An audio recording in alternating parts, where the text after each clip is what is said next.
New Mexico PRC open meeting for October 7th, 2020. Good morning, this is Jason Montoya and I'm sending a test to YouTube.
Good morning, Jason. Can you hear me? This is Valerie. Good morning, Commissioner. I can hear you. Yes, thank you. Thank you. I'll mute myself again. Thanks. Thank you.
Good morning, Chairman. I think you can unmute. Good morning. There we go. We are live on YouTube as well.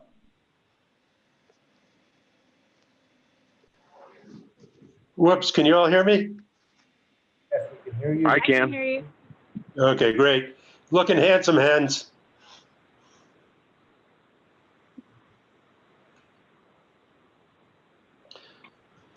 Okay. Mark, if you were able to log in, time for the presentation, you and your team have the ability to unmute yourself.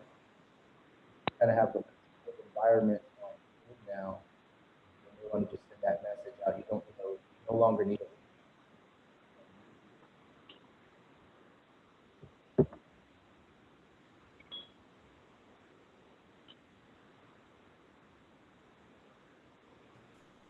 Hello, Jason, can you hear me? Yes, Mark. Good morning. Yeah, you're coming in faint over the audio. Something wrong with the service. I'll try to slow down.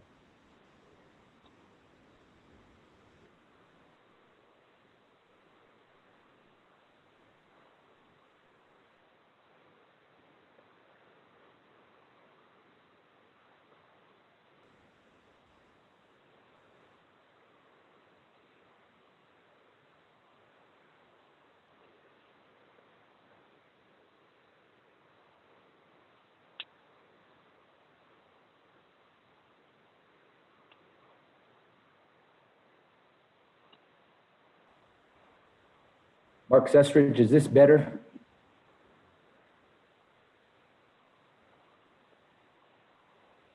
Yes, Jason, you don't sound as muffled. Yeah, you sound real good, Jason. Appreciate it. I just got closer to the mic.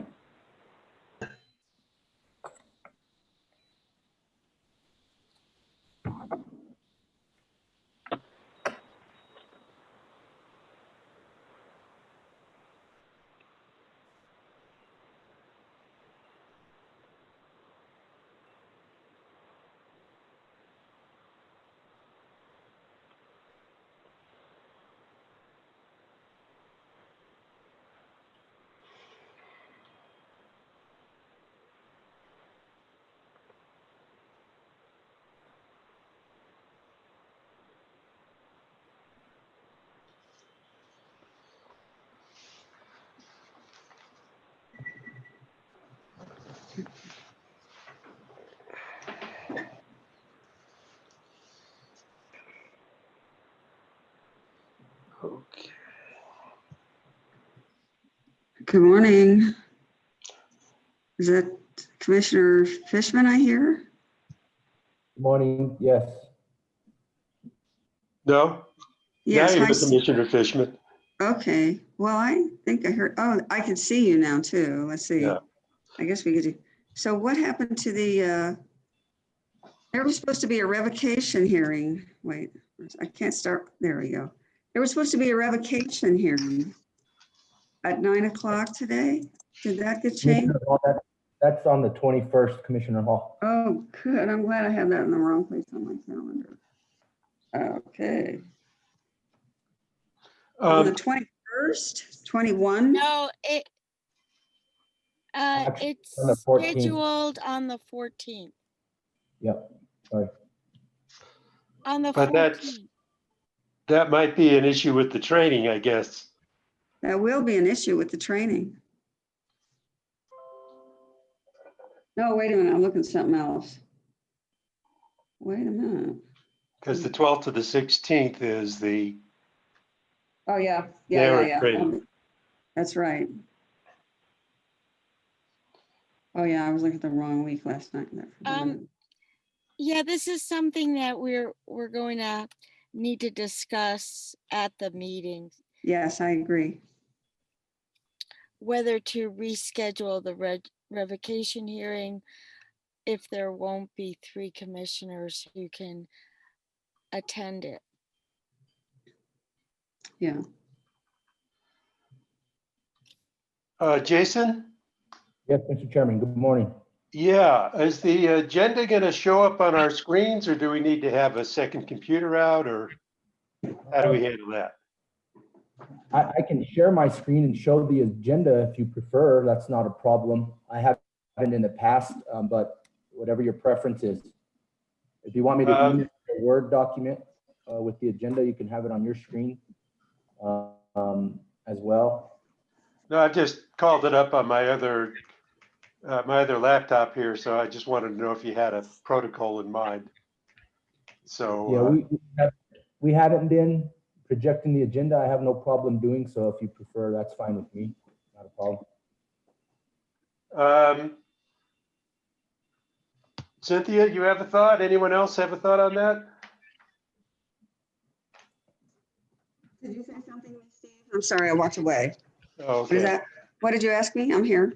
Oh, I'd asked Jason if you wanted to project on our Zoom screen the agenda, and I don't. Oh, really no, need it. I don't need it. Steve, I don't need it. I have it on my system here. I don't need it on a screen. Is that Valerie? Is that your voice? Yeah. Yeah, I Yeah. don't need it. And yeah. Okay, I don't need it either.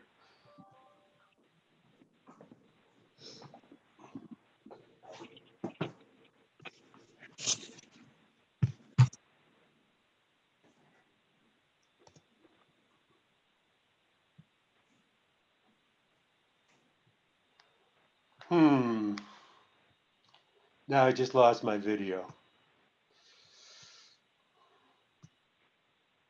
We can still hear you. Okay, there we go. Unless, I see Mark. Do we have all 5 of our commissioners here? Yes, Mr. Chairman, it appears we have all 5 commissioners and general counsel present, as well as myself, Jason. Well, good morning, everybody. It's 9:30. I guess we're ready to kick off. Pledge of Allegiance.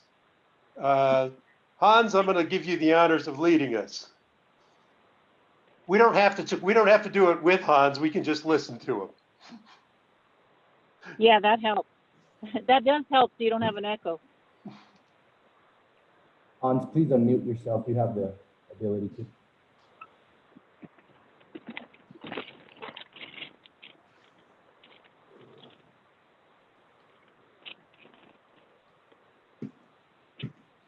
There we go. I pledge allegiance to the flag of the United States of America and to the republic for which it stands, one nation, under God, indivisible, with liberty and justice for all. I salute the flag of the state of New Mexico, the Zia symbol of perfect friendship among united cultures. Terrific, thank you. Consideration and approval of the agenda. Anyone have any adjustments to Move make? to approve. So moved. Second, Move to approve the minutes. what?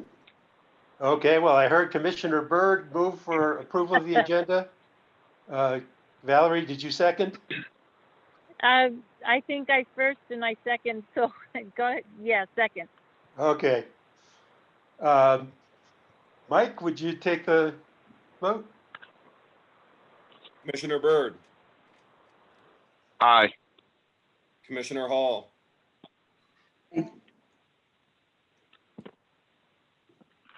Commissioner Hall,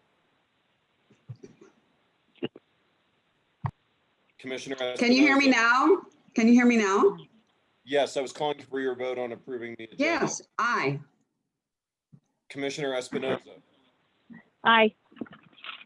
Commissioner Fishman, Aye. Commissioner Vicente Aguilar.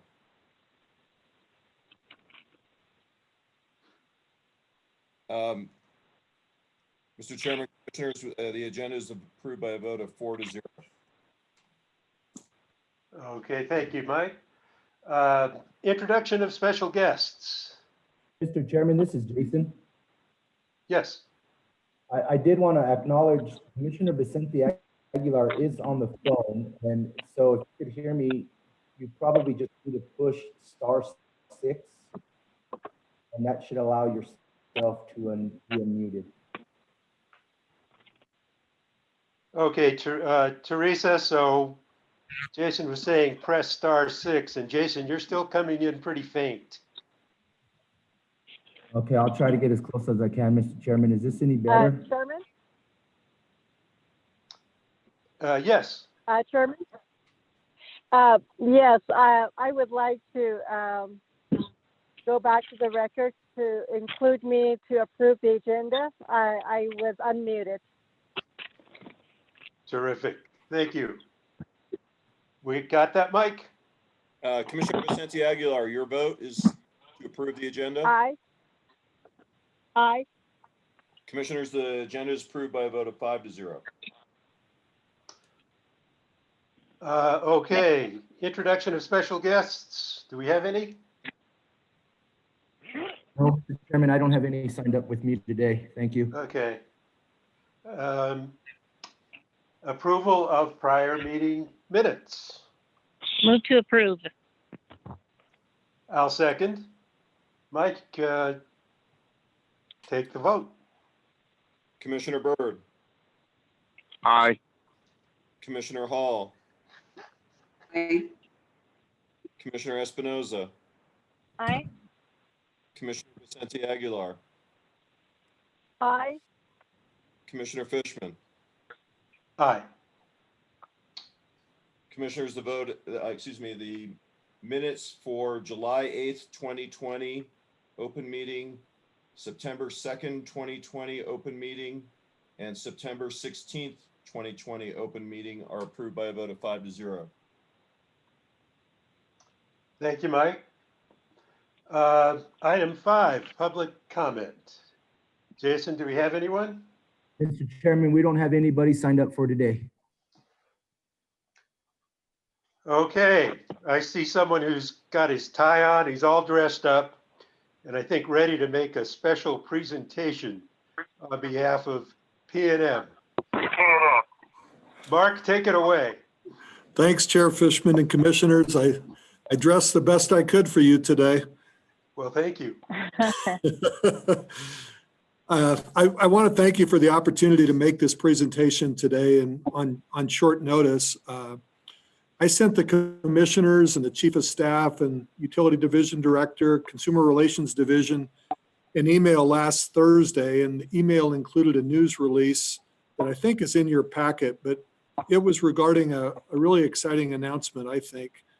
On October 1st, last Thursday, P&M announced that we're setting aside approximately $2 million for a new COVID customer relief programs to help struggling residential and small business customers pay their past due electric bills. The funds are coming from shareholders. We're not going to be asking for recovery of them. These new COVID relief customer programs, they're designed to deliver assistance for both residential, as I said, and small business customers who are behind on their bill, need a help.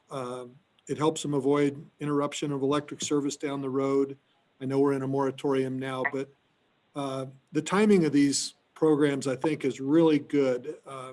As you know, Commissioner Fishman had asked us to make monthly compliance filings with the commission, which are delinquency reports. And we made our most recent compliance filing yesterday, and our arrearages are really spiking, both residential and commercial. We have total delinquencies over $16 million now. So we're really excited about this program, which is an opportunity to help our customers. And one of the reasons I wanted to get on the agenda today was to heighten the awareness of the program so that our customers know about them. We've tried to do a good job with the media and letting people know that the programs are out there, but getting on an open meeting agenda we thought would help that.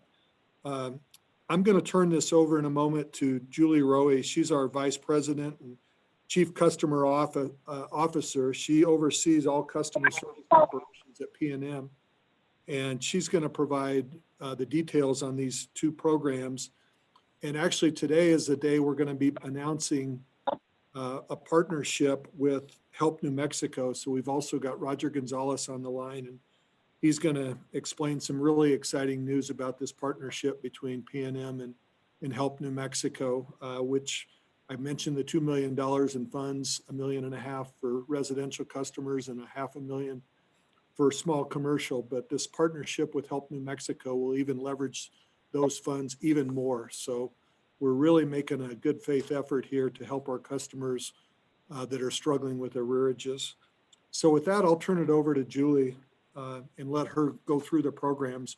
We're not intending to take a lot of time today, but we just wanted to cover this a little bit. So I'll turn it over to Julie. Mr. Chair, Mark, may I have a question? Yes, absolutely. Go ahead, Good Valerie. morning, Mark. Hi, Good morning. how are I you? don't want to. I'm great. How are you doing?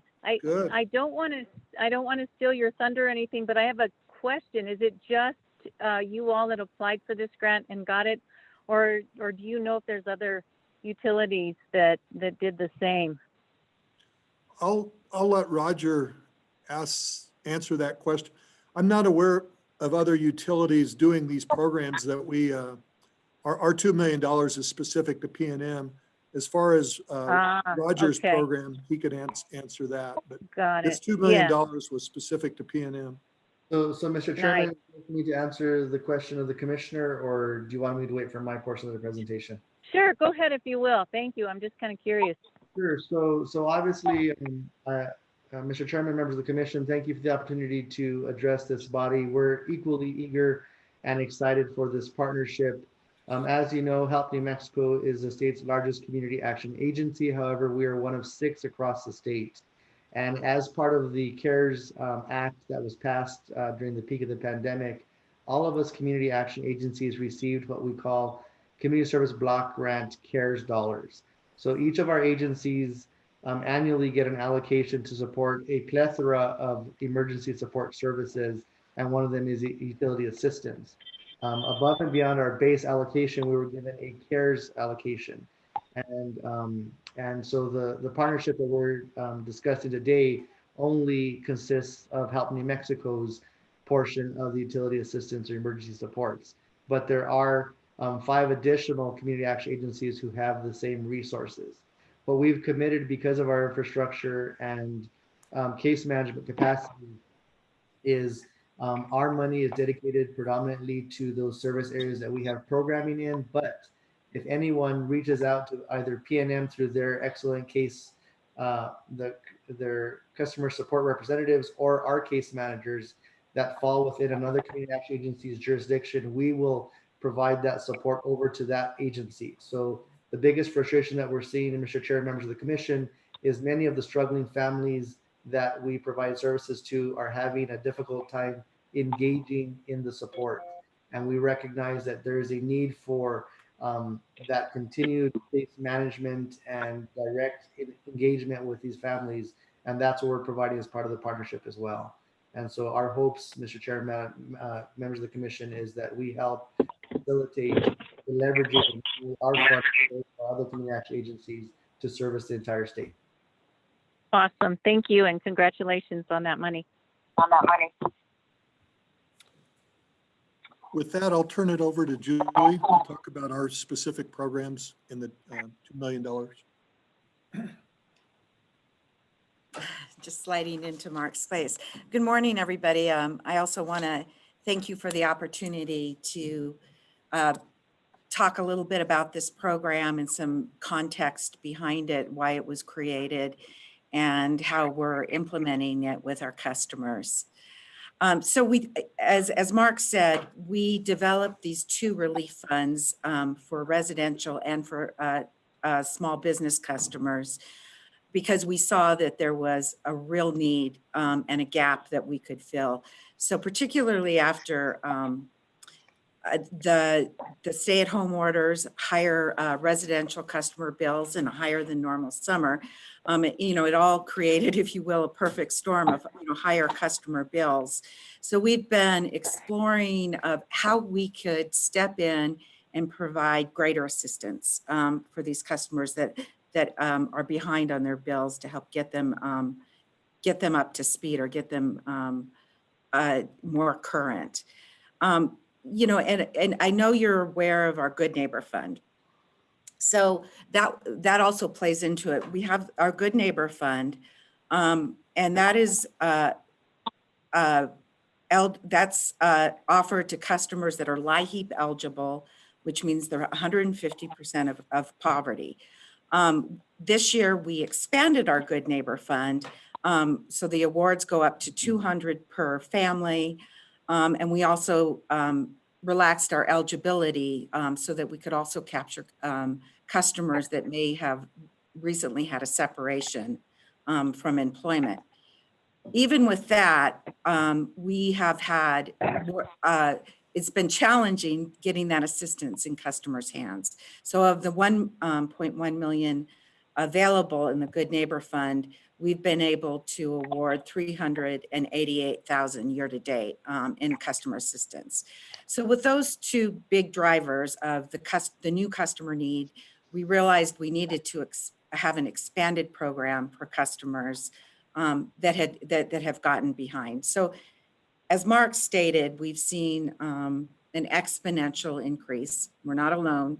Utilities across the country have seen exponential increases in customers' arrearages. And to give you some context for that, we've seen a 415% increase from the same in arrearages from same time last year. And that's also about a 350% increase since the beginning of the moratorium.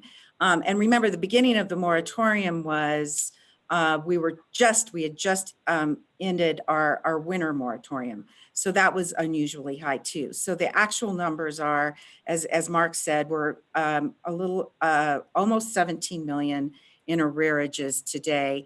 And prior to the moratorium, we were at a little under 3 million. So that kind of gives you a good baseline of where we started and where we're at.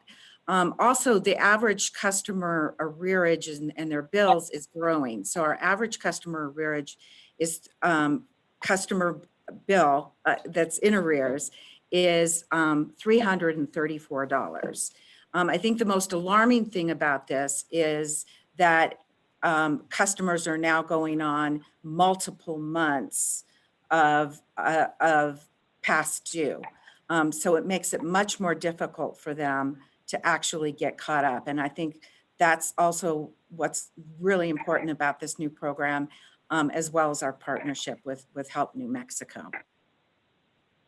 So as you saw, as you probably have already seen, we realized that we needed to expand our customer assistance to the residential customers and expand our eligibility far beyond what we have in terms of what's available through our Good Neighbor Fund.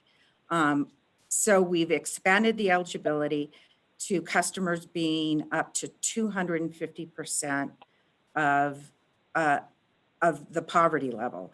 So to give you an idea, and we've created the tables so customers can determine if they are eligible. But to give you an example, for a household of 4, under the Good Neighbor Fund, they would have been eligible for at a $3,275 monthly income.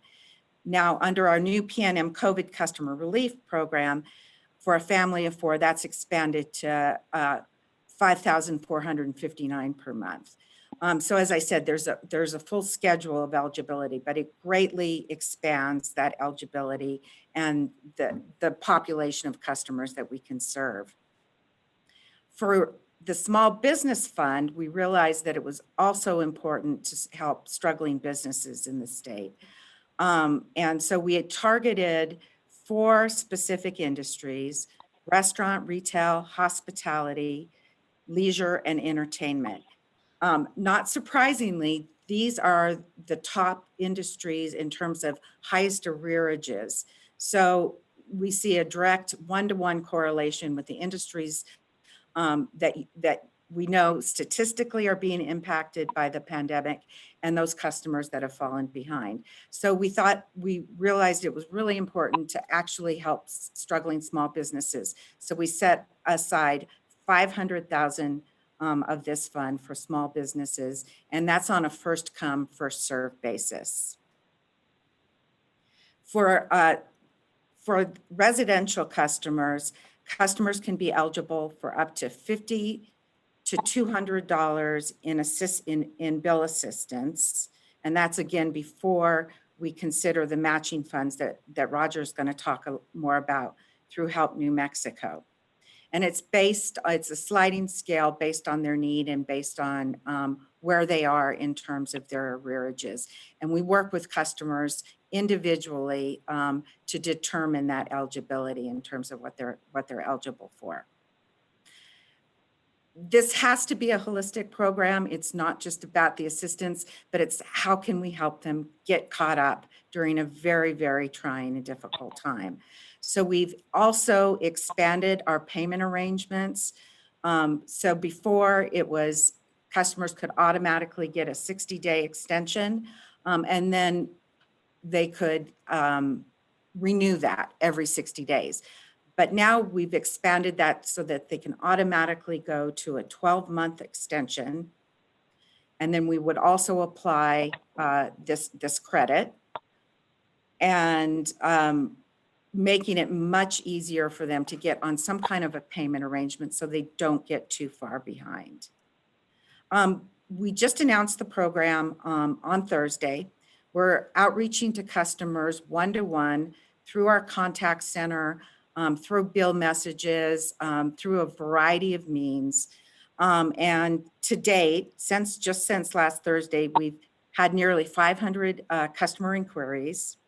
We've received 55 actual applications, and we've awarded $4,600. Obviously, we want to do better than that. So we're expanding our outreach, and we're reporting on a daily, weekly basis in terms of how effective we are in connecting customers with this aid. With that, I'd like to turn it over again to Roger. I know to talk more about our partnership. As I said, we're very, very excited because with our 2 million and then the matching 2 million, potential of 2 million from Help New Mexico, will go a long way in terms of helping customers, and particularly when we're talking about the customers that have gotten behind in multiple months. The objective is to be able to completely make them whole on their bill between our 2 programs. So Roger, thank you for joining us today, and I'll turn it over to you.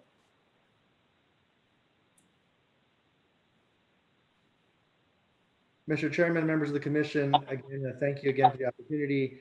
As you know, at Help New Mexico, our ultimate goal is to empower families and to promote self-sufficiency. And we recognize that many of our families since March are going to have a multitude of delinquency notices from a multitude of agencies and utilities. And so as part of our proposed implementation of our COVID relief funds, we elevated as well our eligibility determination.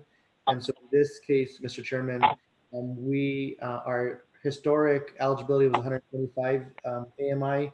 We've also increased that to 200 AMI, as well as expanded the services. So initially, a family would qualify for up to $500 of emergency assistance at our agency.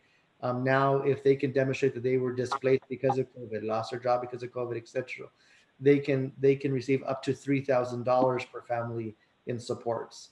And so we really believe that until we help stabilize struggling families to deal with all of the financial distractions, they're never really going to get to employability and sustainability. So our hopes is to help families who have been impacted by COVID minimize their delinquency obligations so that they can really focus on returning back to normal as much as that really makes sense, right? So when it comes to our services, we're a workforce development partner. And so when they come to us, we can help deal with a lot of issues: childcare, workforce development needs, emergency assistance, and the such. And so we really believe that by braiding all of our resources as a community, we can help stabilize struggling families as we deal with the normalcy of the pandemic. Mr. Chairman, Yes. I just wondered if I could ask a question of Yes. Mr. Gonzalez. I was just curious, how are customers required to demonstrate that they've lost their job due to COVID? So in some situations, Mr. Chair, Commissioner Hall, in some folks can demonstrate through unemployment insurance that they were displaced because of COVID. Some of them are receiving notices from cognizant agencies. Some of them actually have positive tests from the pandemic that they tested positive. Any types of those forms of documentation supports that they were actually impacted. Obviously, all of us in society have been impacted by COVID, but they have to be able to demonstrate for that expanded portfolio of direct. And so oftentimes it's a statement by their employer that because of the pandemic they had to shut down. Obviously, we know people in the hospitality industry were impacted just by the governor's order and the lack of ability to serve clients. So it depends on a situational basis, but we do have the opportunity for them to self-attest a lot of the disruptions, because most folks, because of liability, won't issue certain statements. So we're dealing with those on a case-by-case basis. We have an entire team that if there's a concern of a file, we figure out how to get that individual or family qualified because they're in need of services, right? So right now, we're dealing with families who are in that critical stage. Many of our families are on the verge of not only being delinquent on utility bills, but could potentially be displaced homes that aren't covered under the moratorium. We're working very closely with Albuquerque Public Schools in your respective district commissioner to see how we help stabilize families, especially as kids are now having to have a virtual platform. Thank you. I appreciate it. So Mark, do you have any final comments you want to make? I've got a question. We had another one of our utilities. They had a systems glitch, and accidentally their vendor sent out disconnect notices for all the people who were delinquent. And it went out to somewhere between 4 and 5% of their residential small commercial customers. Would that be a number that's similar to what you're facing over at PNM? That there are that many customers who might be facing shut off if we didn't have this moratorium? Yeah, actually, I think the number's a little bit higher. We put that number, let me see, I've got a compliance report that we filed yesterday, and we have in that compliance report the number that would be subject to termination. Right now,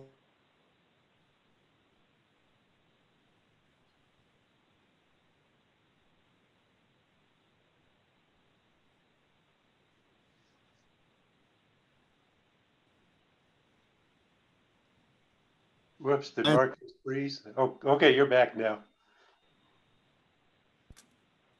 Go Oh, ahead, I'm Mark. sorry.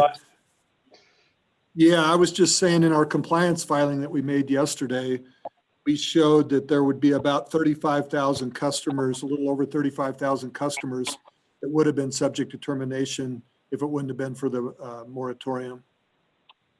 Okay. Yeah, so we're gonna have a lot of work to do on the back end of this to Yeah, take care of that's- everybody. Yeah. That's why we really wanted to heighten awareness of these available funds because we want to get the arrearages down. That's really important to us. So we're making every effort we can, whether it's this $2 million or other things that Julie mentioned with respect to payment arrangements. We're working very hard with the customers to try to get, we don't want this arrearage number to get higher and higher and higher, and it's been spiking. And Mr. Chairman, as a community action agency, we want to communicate to this body and to the public who's listening. As an agency, it's our responsibility to understand and identify community resources. And by bringing all these resources that have been a result of the CARES Act, we can help mitigate some of those potential delinquencies. And I'm asking everyone that listens to us, please forward folks to our respective engagement protocols, whether it's going to be helpnm.com on our end or the 1-800 number in the statement. We want communities to know resources are available. Let us come to your assistance and let us help because we want to remove all these potential barriers from self-sufficiency. Thank you. Any other commissioner comments? Well, Mark, thank you. And thank you to P&M for getting started. Did someone else try and come in there? Oh, no, Mr. Chair, I was just going to congratulate them on their efforts and good job. Yeah, really appreciate your being proactive. Thank you, Chair Fishman and all the commissioners. Appreciate the opportunity to present today. Thanks. And for Roger, do you have any indication that CAA Southern New Mexico or if there's a Eastern New Mexico branch, if they've been in touch with the utilities over there, the investor-owned utilities? Sure, Mr. Chairman, members of the commission, I do know we had a meeting yesterday as an association because we're trying to obviously get resources out to the potential second wave of the pandemic. I know there have been conversations. One of the partners that we engage with, we do, as it relates to your specific district, we do work very closely with the Community Action Agency of Southern New Mexico. We provide early childhood services in the rural parts of your district, predominantly Luna County and some of the outskirts, which are more El Paso Electric. So we do work with all utilities as it comes to this resource. Of course, we're here to announce the partnership with PNM today, but any utility is already in our pipeline of supporting. So there's not a specific utility that is denied access to our funds. Okay, thank you. Thank you very much. Thank you. So let's go on to the consent agenda.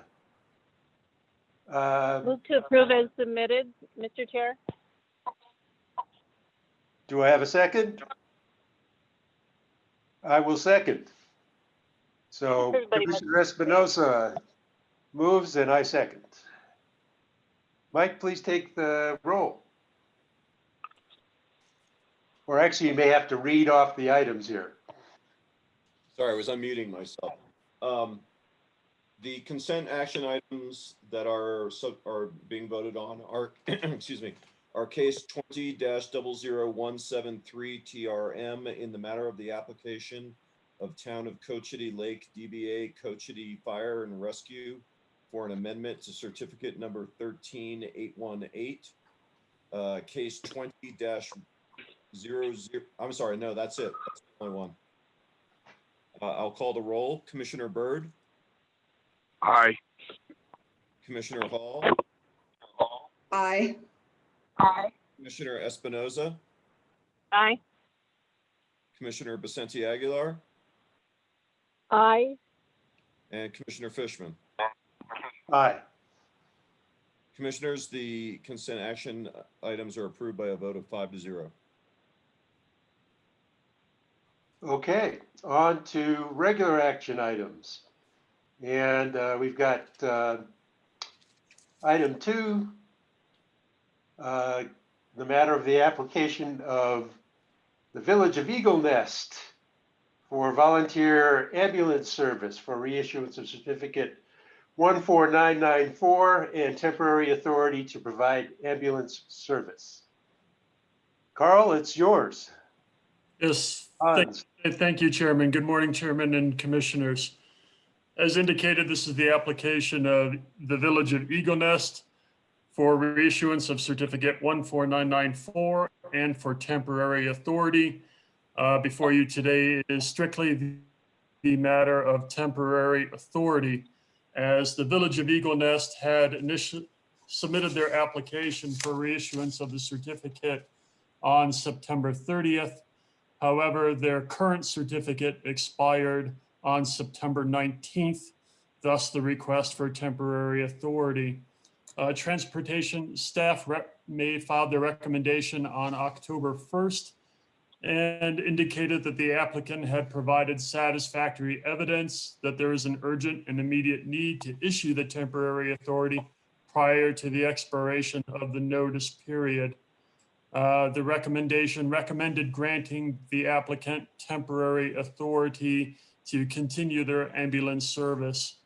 Permanent authority will then be determined upon completion of the notice period and the recommendation of the Transportation Division staff at that time. Accordingly, the proposed order before you grants the temporary authority to continue the ambulance service pending the permanent authority decision later this month. Mr. Chair, that's obviously needed, and so I move the order. I'll second it. Commissioner Espinosa moves and Commissioner Hall seconds. Any discussion? Mike, take the roll. Commissioner Byrd, Aye. Commissioner Hall, Commissioner Hall, Aye, sorry. Commissioner Espinoza, Aye. Commissioner Vicente Aguilar, Aye. Commissioner Fishman. Aye. Commissioners, case 20-00186 TRM is approved by a vote of 5-0.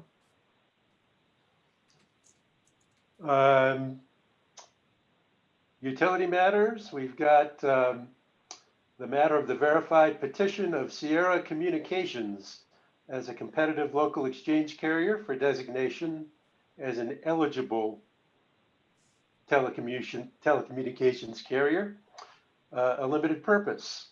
And Russell, you've got this one. Good morning, Mr. Chairman, Commissioners. Can you hear me? Yes. Okay, great.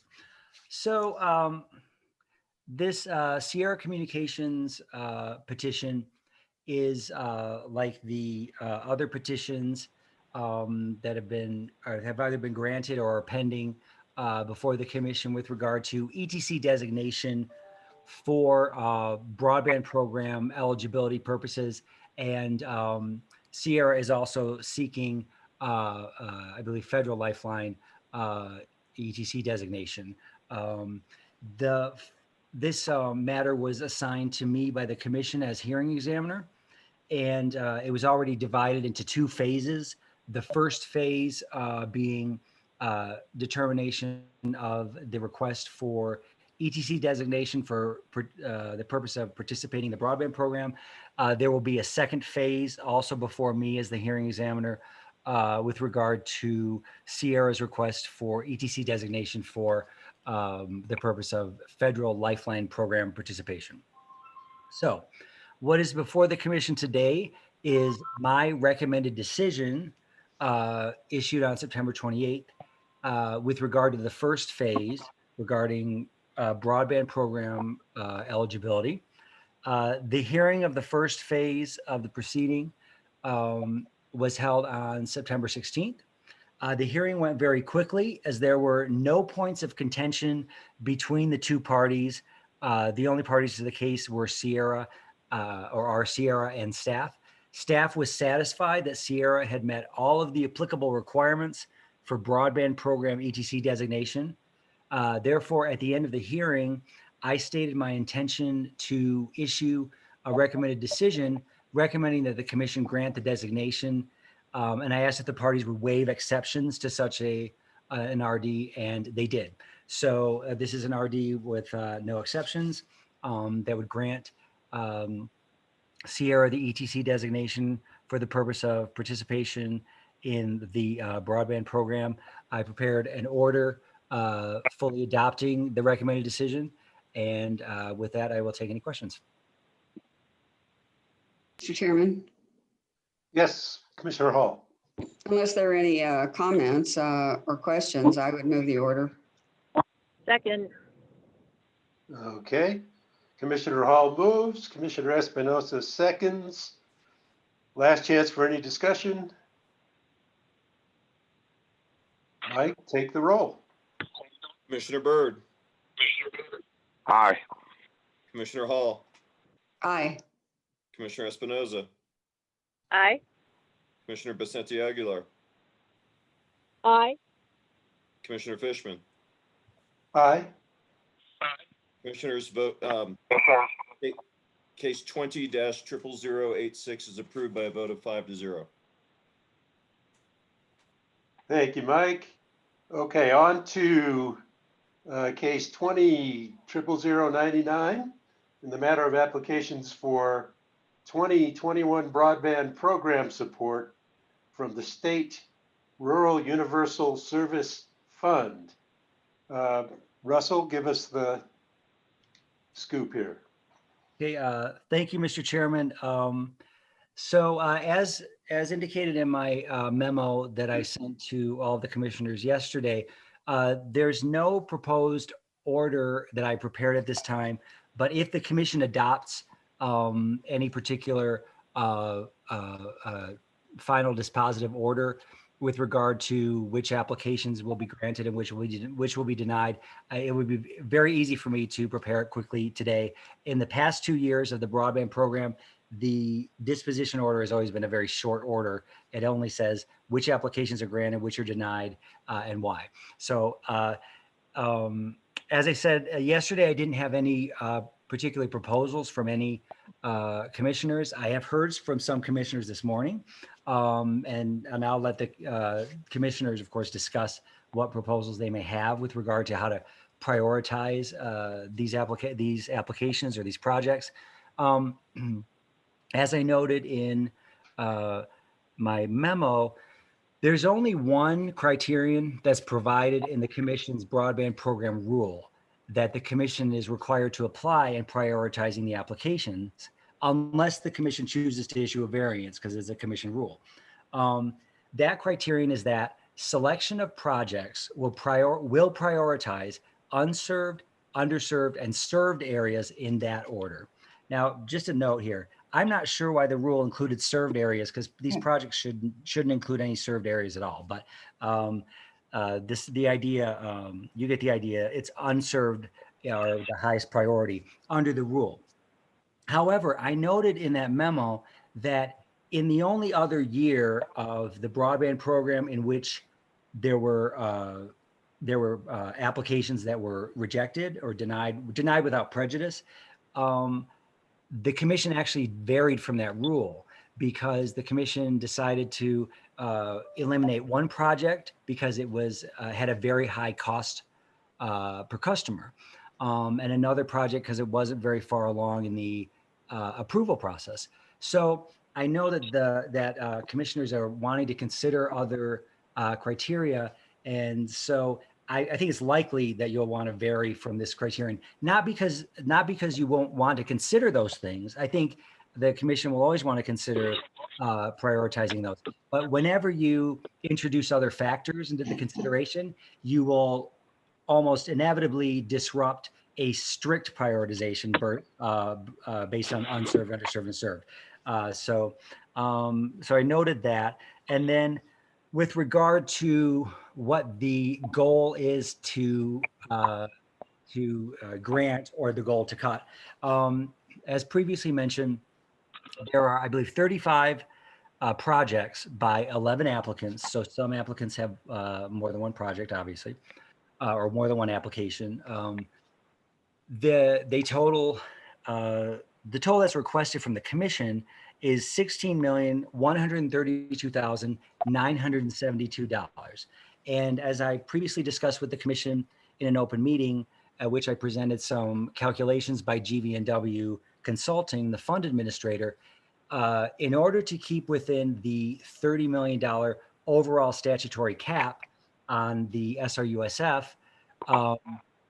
the commission can award up to 13.9 million. So the difference between the total that's requested, which is approximately 16.1 million, and the 13.9 million I provided in that memo, it's $2,232,972 worth of applications. At least that amount of applications should be denied by the commission in order to stay within the statutory cap. Let's see.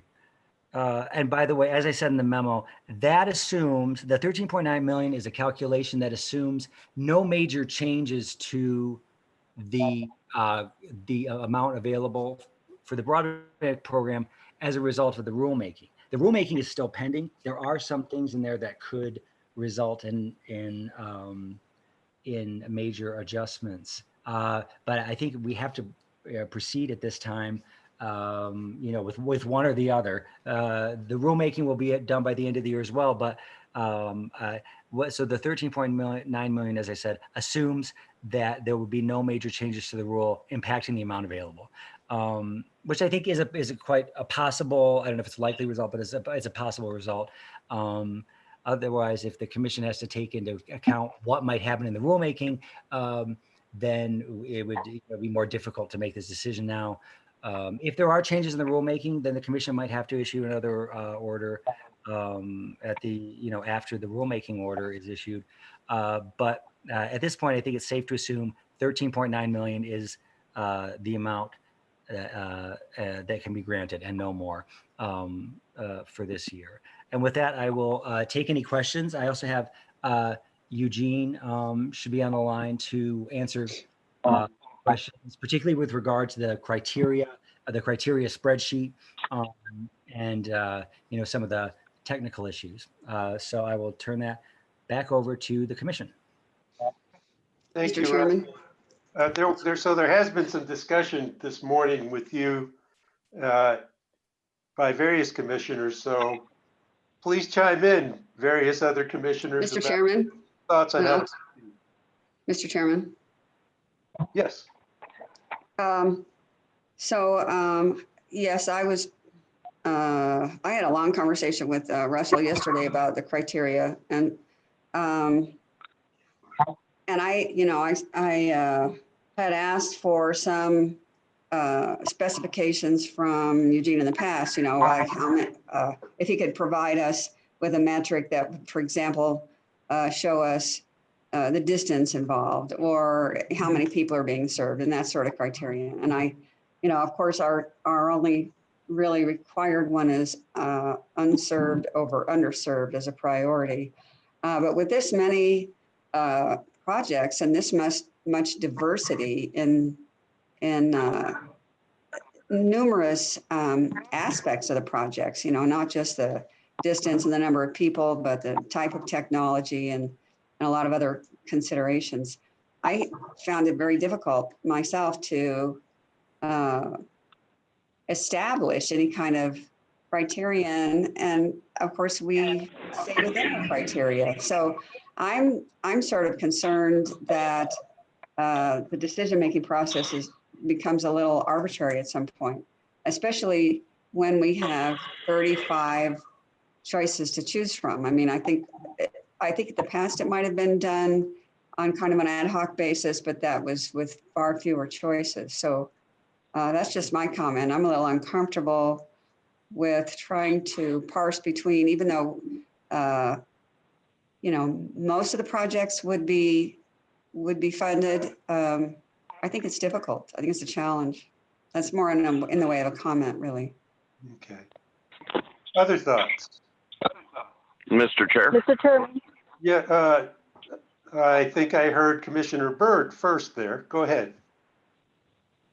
Thank you. Yes. So what I had talked to Russell about a little bit was that they go through each project starting with the least expensive per new connection, and we approve projects for each company down the line, and we keep doing that iteration until we hit the fund cap. And that way every company's getting projects in their district, and we're getting the most new connections for the money spent.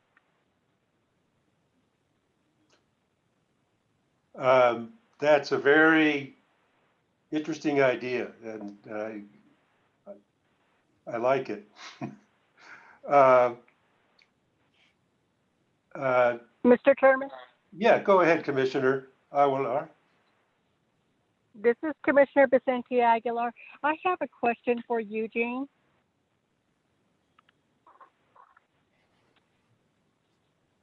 Yeah, go ahead. Yes, Madam Chair. I would like to know. Okay, Eugene.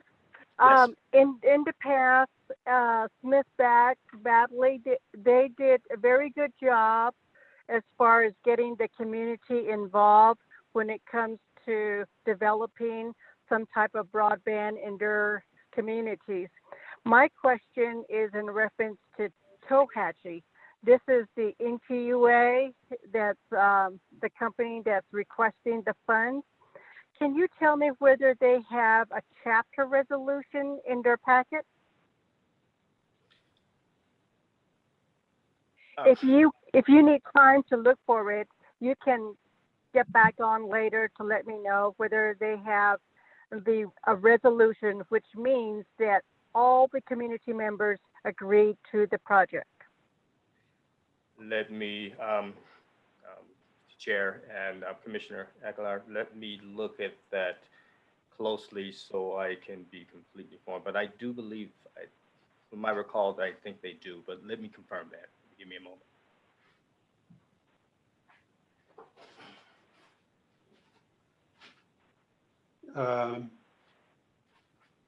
While he's looking, are there any other comments? Commissioner Espinosa, I haven't heard from you on this one. I did also speak to Russell, and I think that staff should have probably done just a little more to bring it to us as a final product.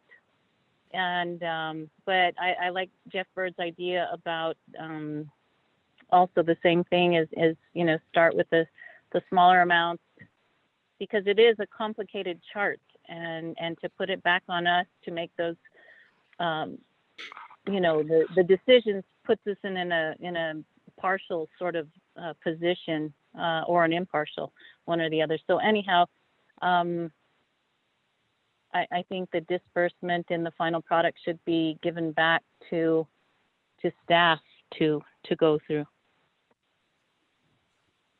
Thank you. I'm thinking, Commissioner Byrd, I think your idea has a lot of merit, and it makes our decision-making very transparent. No one can claim that we're running around making backroom deals, and it's got a nice objective criteria. The one thing I'm concerned about that I would add to consider is that if we go through that list the way you suggest, we might end up excluding projects for unserved areas, and that we might want to go back and reconsider if it's unserved, whether or not the cost is reasonable enough that we might want to plug it back in. What's your thought on that, Commissioner Byrd? I agree. And my district has one of those that it's a really expensive project, but it's totally unserved, and it's a long ways away from, and I would like to see those are the kind of deals I'm talking about that we need maybe change some rules a little bit. I've brought them up before as a great example, and they're on our table today. And I hate to exclude them because that's exactly what I'm thinking about, Commissioner Fishman. Going through each company, finding the best, you know, and all of these here are going to be high dollar per connection, but it's unserved. Absolutely. Mr. Fishman or Mr. Chair? Yes. Commissioner Hall. If Commissioner Byrd was finished, I think, Yes. Well, actually, I have a question for Commissioner Byrd. Is that the project that's, you know, the price is like $100,000 a person or something, is extremely expensive? Is that the one in the, I think that would have been, that looked like it was in your area in the East Mountains. Is that correct? Referring to that one? Yeah, that's not the one I'm referring to specifically, but Well, but okay. that's one of them. If we do one from every company, issue. then at least the region that they serve is getting better service.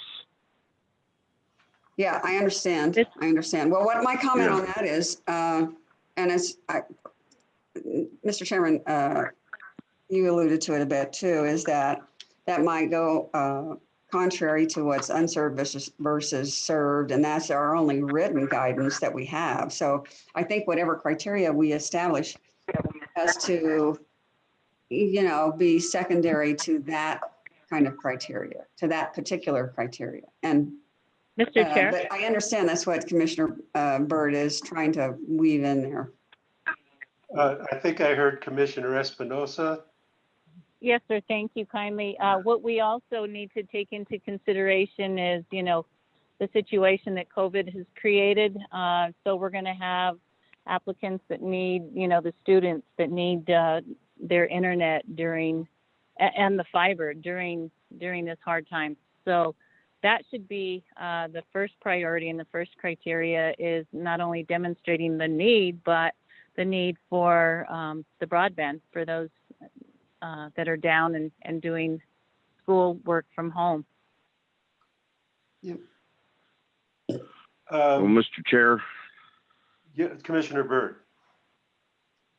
I agree with Commissioner Espinosa on that, and I also know that we're going to exclude some projects that have that very criteria in their selection. These up here in Baca Valley, the ones in Baca Valley are specifically for these places where kids are supposed to be working from home, but can't because they don't have any internet service at their home. But it's, like I said, it's 30 something miles to their house to get 8 new connections. So that makes a cost per connection very expensive. And the whole reason that Baca Valley is trying so hard to get them in there is because of the current situation. I suspect that every business in New Mexico is trying to extend service because of what's going on. That's why we have so many more applications than usual. And so that's why I'm saying we just start with the least expensive and try to get as many new connections as possible so that we're serving as many as we can across the district. You know, it sounds to me like we could use the method that you're talking about, Commissioner Byrd, to give us the initial list, and then the projects that are left over, it would theoretically be just a fairly small number, and then we could quick have a discussion at a commission meeting about whether we needed to make any adjustments after we did that adjustments screen. But at least we would I think have that's reasonable.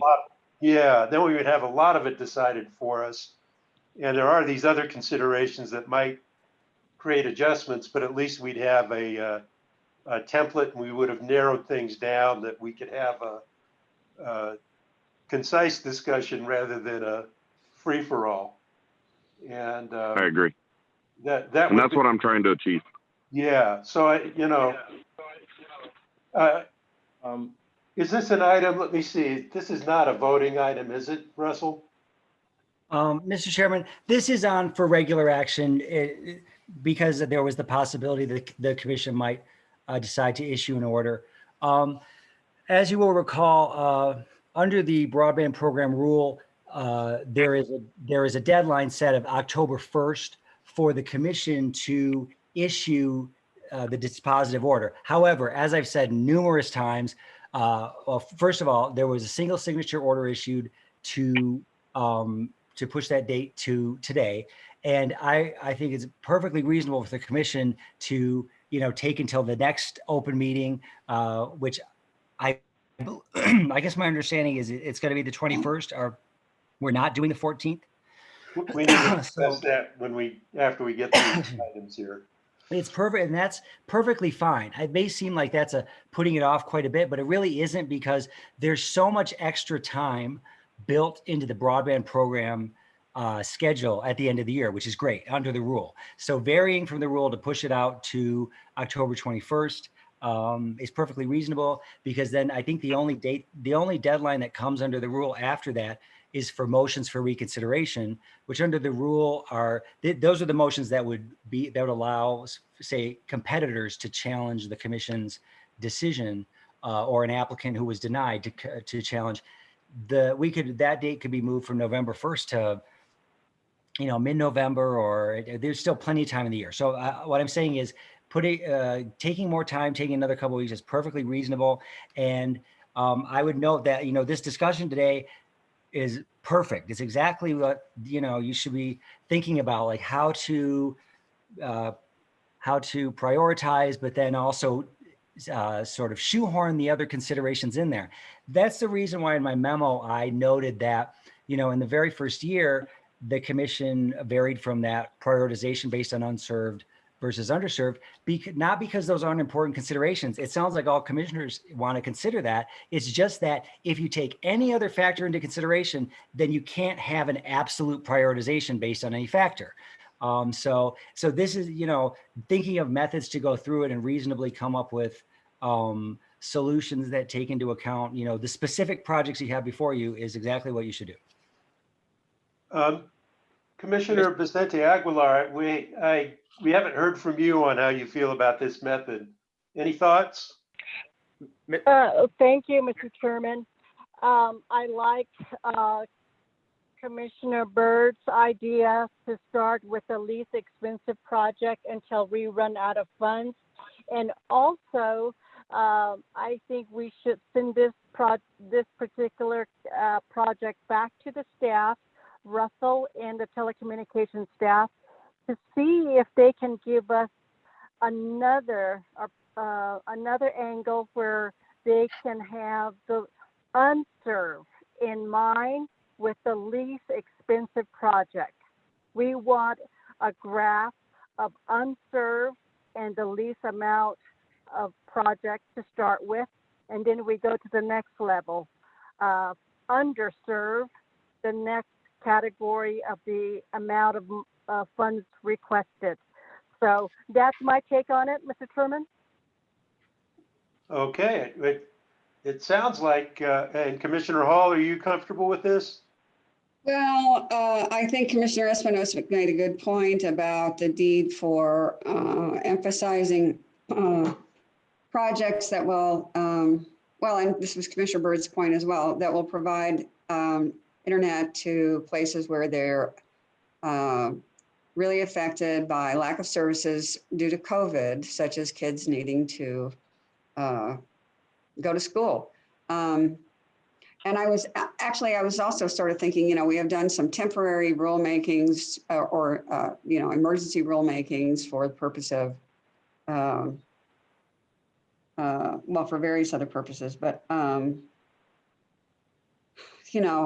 think, it sounds like a rational approach to take the least expensive first, but then I think it would be good maybe to even consider maybe some sort of a workshop or something for a quick, emergency or temporary guidance document or something being generated. So we have some written prioritization, at least under the circumstances of COVID. I think that has bearing on this. So far, we have unserved versus underserved, least expensive, and spread across each district. That doesn't mention COVID, for example. And that's a big, that's a 500-pound gorilla in the room. So I think we need to either have some, forum where we can hear from the public about how they would rank priorities or identify priorities, or else just, initiate our own staff-based analysis and then, implement some sort of temporary written guidance. I think you're right. I think that students should be first regardless of costs. I agree. So Commissioner Espinosa and Commissioner Hall, let me try this as a way of addressing what you're talking about. We take Commissioner Byrd's methodology, and then we have staff list any unserved areas or any school serving projects that did not make the cut under that criteria and list it. And then we as commissioners can decide if we want to plug those back in and then take out the most expensive after that. And that's just a tool to make it convenient for us to make the decision. It's not a way of trying to, it's a way of us being able to ensure that we give due consideration to school projects and unserved area projects. Well, it's a structure, but again, I'm not sure the criteria that he identified. For example, least expensive sounds good, but that might completely contravene finding the kids who are most in need. Right. Equal numbers from each district. That sounds good too, but frankly, we all know the rural districts are much more needy than the urban districts. So these are all rural. Well, you're right. That's correct. Okay, good, fine. That helps. So, but in any case, even just saying the criterion of least expensive doesn't equate necessarily to reaching the most people. So if it's less expensive and we have a set budget, we can cover more of them, thereby getting more connections. COVID isn't particular to one area of the state. We're all dealing with it. Every case in here, everyone that's put in for money is because of COVID. So that's not a special criteria. It's a problem we're all trying to deal with. So the more new lines we can get connected, the better the service for New Mexico. Right, but the COVID isn't special in this application. Mr. Chair and Commissioner Byrd, to add to that though, the lease costs help the bigger companies without any guarantee that the kids are going to get hooked up. So we should, look at all of it again, and then looking through all the data, nothing said anything about homes with kids. It's just connections. Mr. Chair. But I've heard from numerous people. If you give the lease cost help, then there is no guarantee that the kids get hooked up, and that should be the criteria and the priority here, not the same old companies that keep getting the handouts at the trough. Big companies, Mr. Chair. I'm going to take Commissioner Vicente Aguilar, and then we'll go to Eugene. Thank you very much, Mr. Chairman. Every child in New Mexico is impacted by COVID, regardless as to where they live. Every child is impacted. That's my remark. Okay. So Eugene, you've come back with some more info? Yes, Mr. Chair, Commissioners, I was here listening as well. First of all, let me answer Commissioner Vicente Aguilar's question. And ma'am, the only chapter fully supported is the Tahachi chapter. There's no overall resolution of all the other chapters that I have in the application. Only acknowledgement there would be the Tahachi chapter, who fully support the NTUA wireless kind of project, to answer that question. Also, for the, Go ahead, Commissioner Vicente Aguilar. Eugene, very good. Very good job. Thank you. Okay, you're welcome. Also, Commissioners, I have to chime in on a few of your responses, as well as some of your dialogue here. Commissioner Byrd, I commend that his thought is probably straight on how to try to divide that, or try to make some sort of a solution on how to make some selections.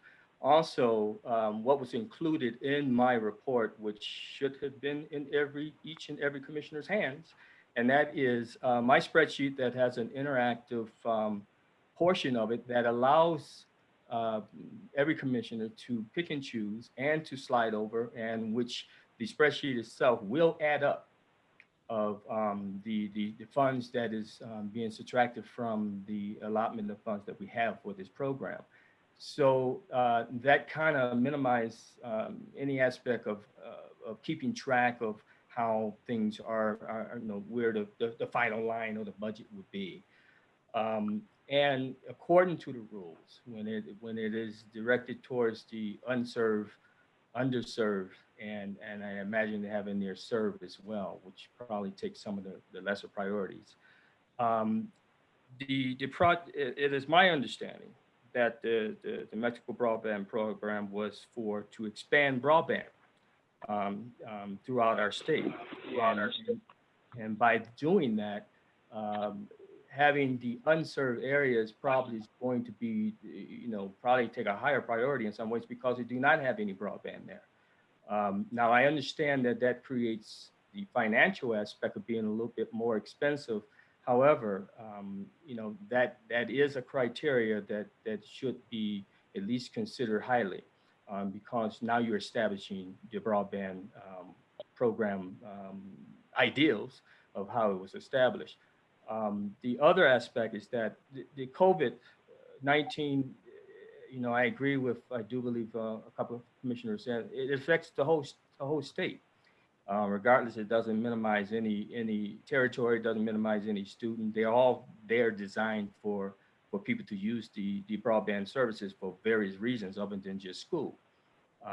And I think that's something that it affects each and every commissioner in their districts.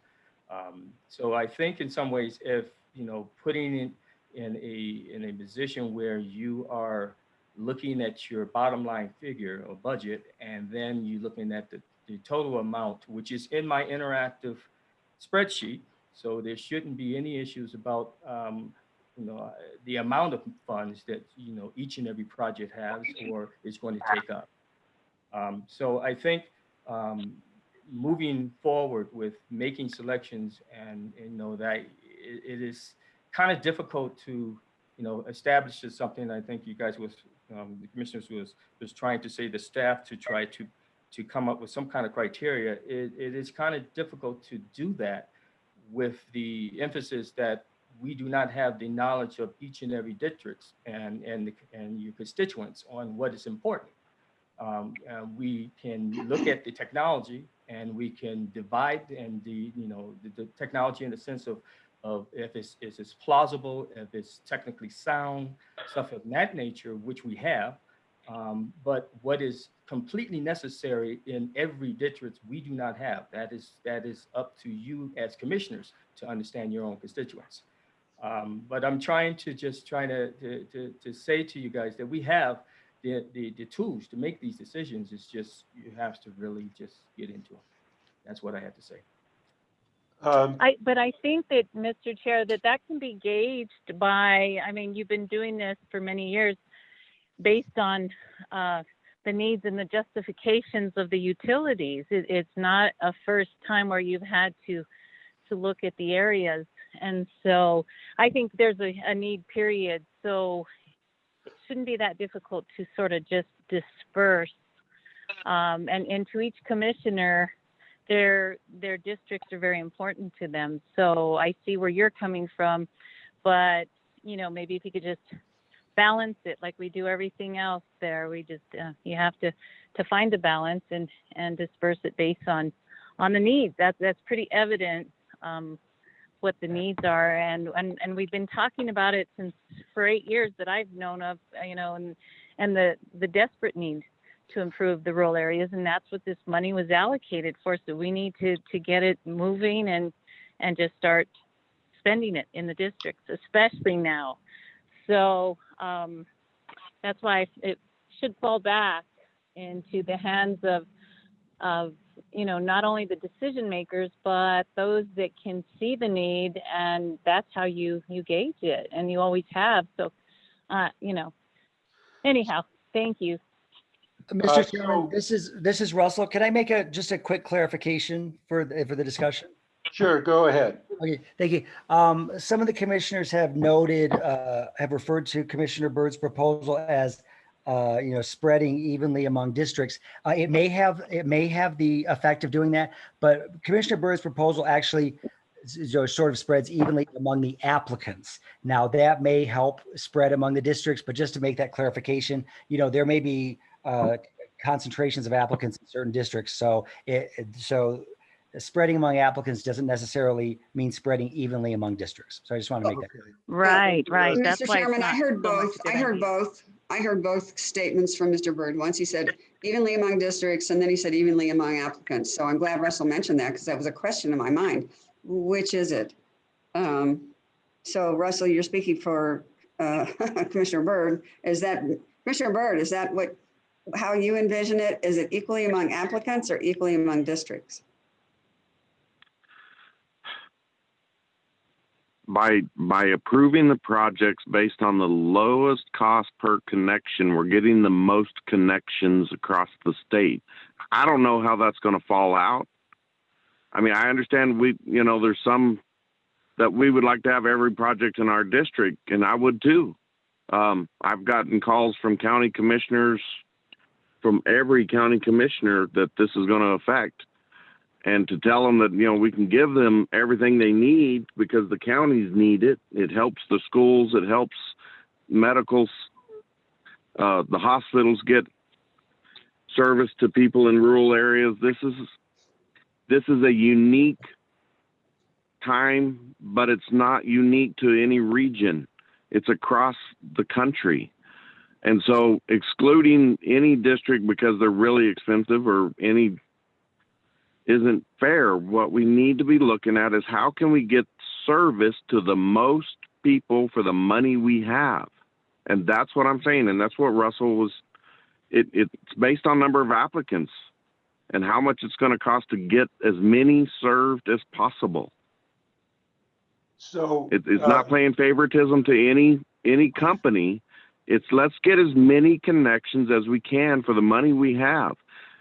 Because whether it's schools or businesses or hospitals or the government, we're in dysfunction right now, and somewhat needlessly. And so let's try to fix as many as we can for the money we have available. Mr. Chair, can I please? Sure, go ahead. There, I think that makes a lot of sense to a point. But then, when we say we want to get as much service to as many people as possible.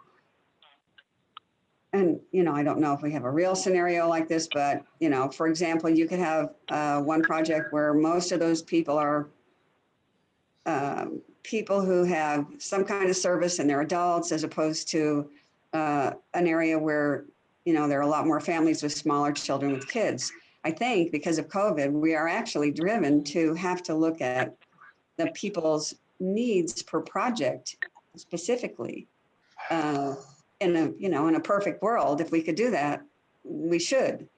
And that's, to me, the, a more granular way of looking at the impact of COVID in our choices. But I think what would be good at the outset would be at least to have staff give us the first overlay, which would be unserved versus underserved. So Commissioner Hall, Yeah. if I may, I'm hearing a couple of things that would modify Commissioner Byrd's proposal that folks are concerned about. So one is we want to be sure unserved gets top priority. I'm hearing from Commissioner Espinosa that we want to be sure that services to schools and students get top priority, if that's part of the project. Did I get that correctly? Right. Yes, and that would also fall under underserved anyway, but yes, correct. So here's a suggestion, is that we ask you to prepare for us a preliminary list where every project that includes schools and every project that goes to unserved is included in the initial list of accepted projects. From there, we then use Commissioner Byrd's costing criteria going across the different vendors to fill in the rest. And that we have staff prepare that as our preliminary list of approved projects. That from there, we can then have a commission discussion if we want to make any adjustments. And that way, everybody's criteria have been included. Does that work for you, Commissioner Byrd? Yeah, absolutely. That's what where I'm at. Yeah. Mr. Chairman. Let me finish this thought, is if we try to get more granular than that on 35 projects, we're not going to be doing anything else for the next 2 years. So, we need to just set some criteria for staff that they can create that list. And at least it becomes Agreed. A starting point for discussion. So that's my thought on it. Commissioner Hall. Yeah, I was just going to say, I think that's a good starting point. Yes, we could throw in more criteria, like things like people with medical needs and telemedicine, but I think that's impossible for staff to determine. I'm sort of wondering how they're going to figure out which districts have schools in them, but that should be a lot easier to do than. They all do. What's that? Well, a lot of the projects, though, are specifically identified as, or some of the projects are specifically identified as serving a school or a school district as part of what they're doing. Yeah. So I think that staff at least has some information on that. Good. I think it'll work. Mr. Chair, may I make a comment just quickly before Eugene goes? What Commissioner Hall said, is absolutely true. There is a form application that is created by staff as per the rule. So some of this information, like where schools are located, et cetera, is not going to be in there.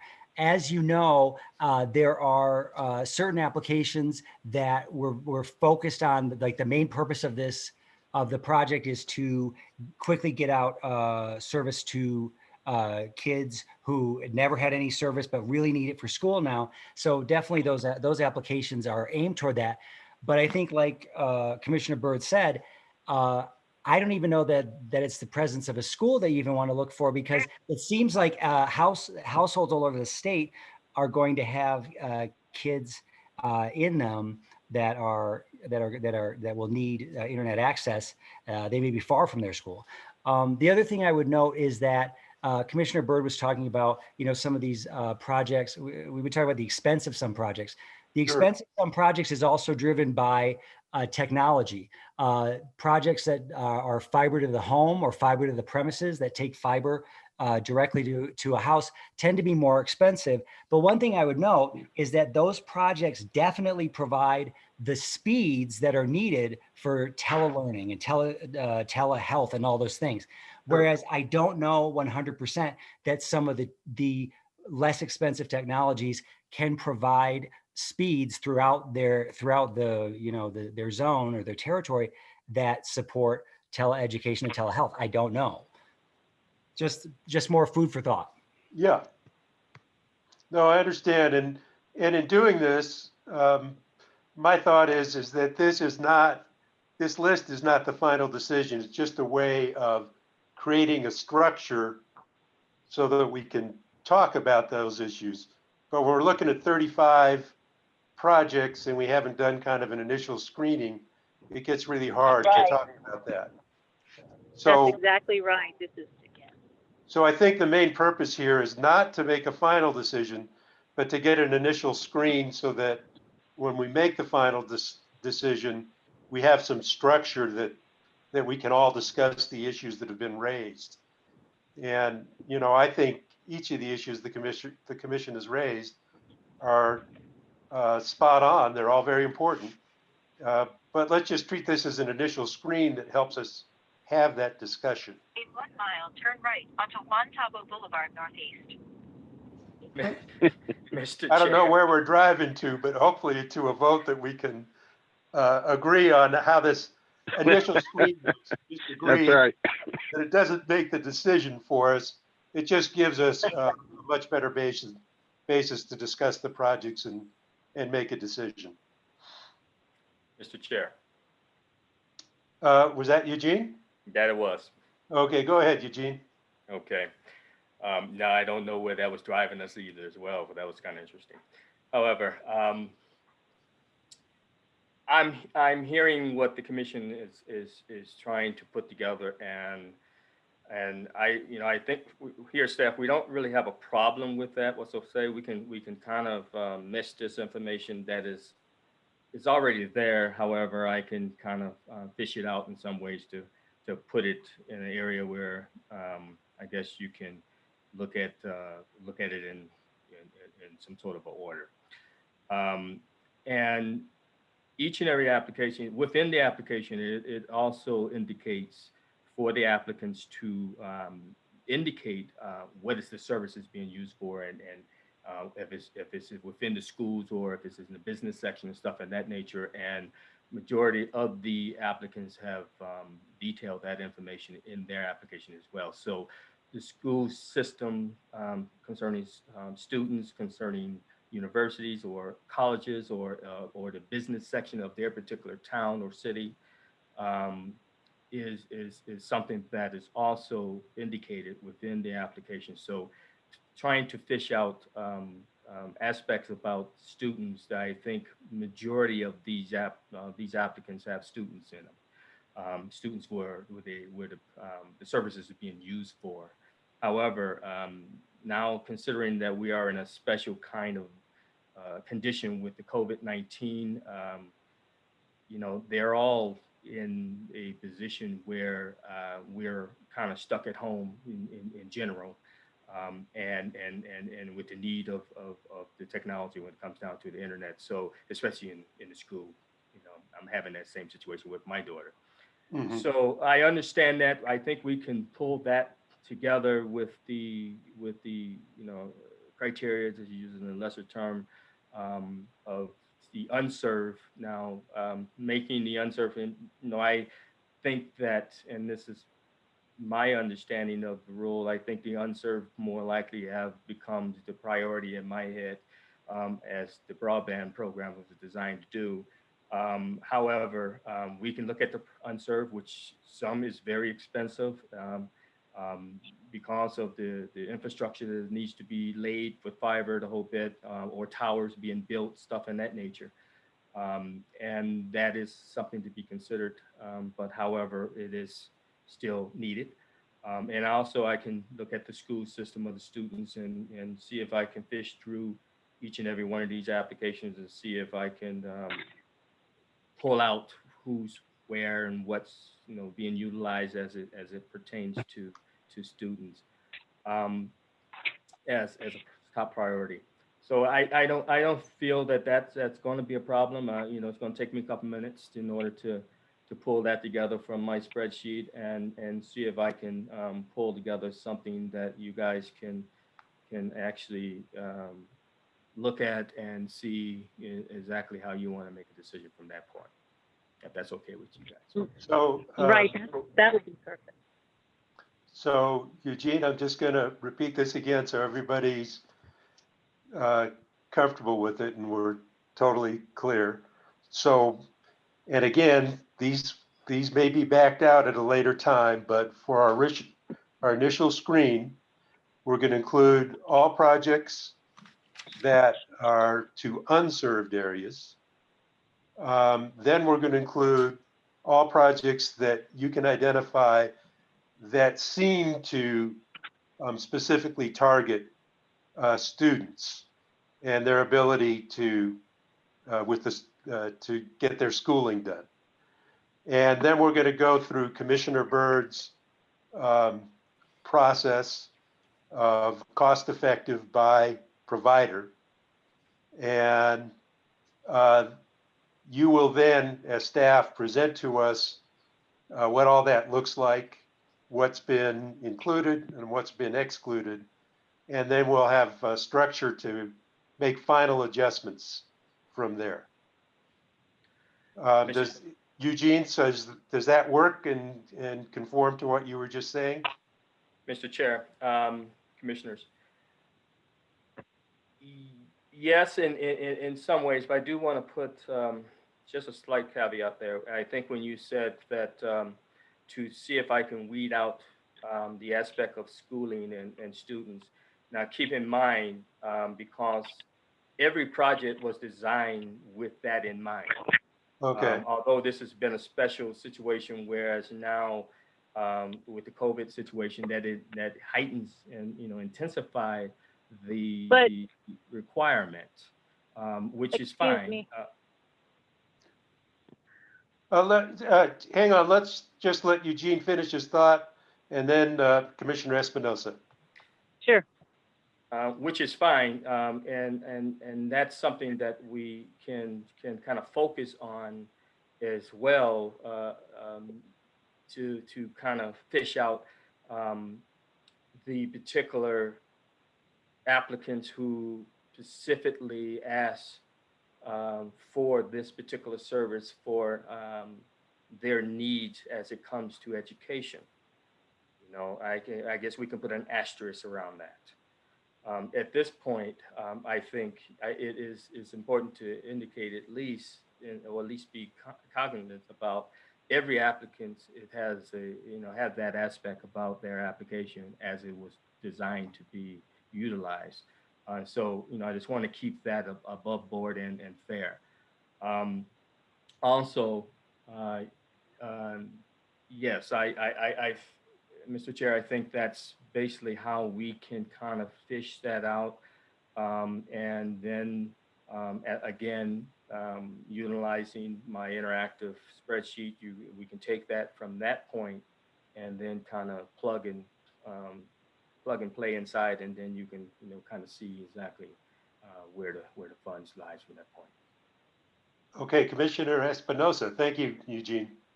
Welcome. Right, Mr. Chair. So Eugene said that he emphasized that several times, that they already are taking the schools into consideration. So these, I want to know, out of the applicants, how many of them emphasize the need for the students, or is it just your basis for that statement? Because I know there are people that have sought this money that are somewhat more aggressive and advanced in providing these services. So when you say that's already a criteria, you mentioned that 2 or 3 times. How many applicants actually specified the need for these students that you refer to that is already set in your basis? Mr. Chair, Commissioner Espinosa,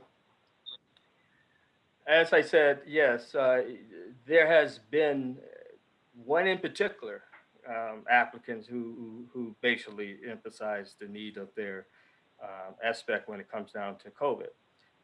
However, with the uniqueness of this particular year, and for the basis of how these applications and the applicants has filed their applications for broadband funds, that particular criteria has been on every applicant.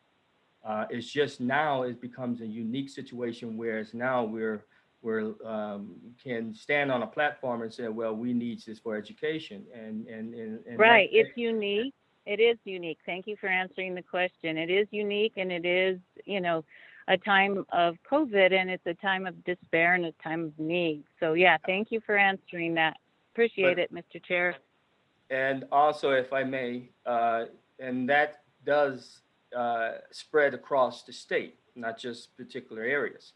So just to put that there, yes, it is a unique situation, and I guess in some ways we're staff, we can focus on that aspect, but with the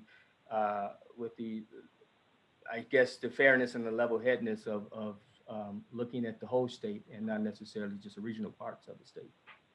Well, yeah, it's a big state, and there's 5 districts, and they all have a need, and they should all seek and get the funding, those that have applied, even if it's just a portion, sort of like, PNM's going to distribute that money for COVID, same thing, to help people keep afloat. So thank you, Mr. Chair. Okay, so it's not perfect, but at least we've got an initial screen here. And Eugene, so first let me check in. Are all commissioners comfortable that we've hit at least the key aspects for the initial screening? So I'm not hearing any objections. Yeah, and thank you, Commissioner Byrd, for bringing up that suggestion, because I think it does give us some structure, much needed structure.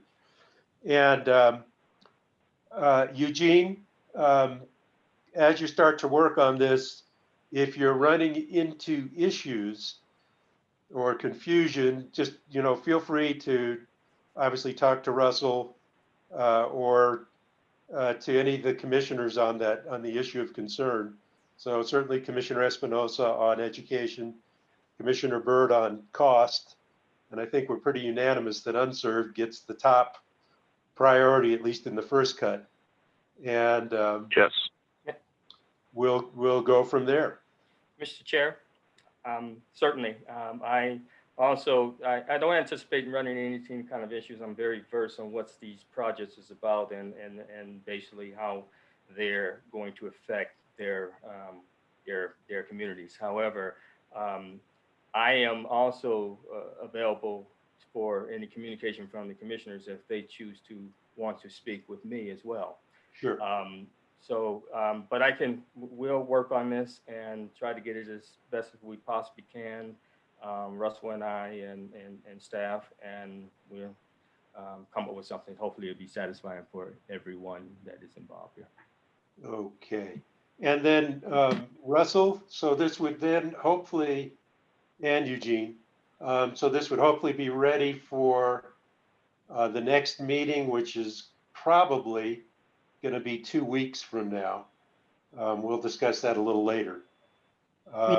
Commissioner Fishman, or Mr. Chairman, I would think that we would get it done, and be distributing it among the commissioners, hopefully well ahead of that, so that more development and response can be done between the time of this.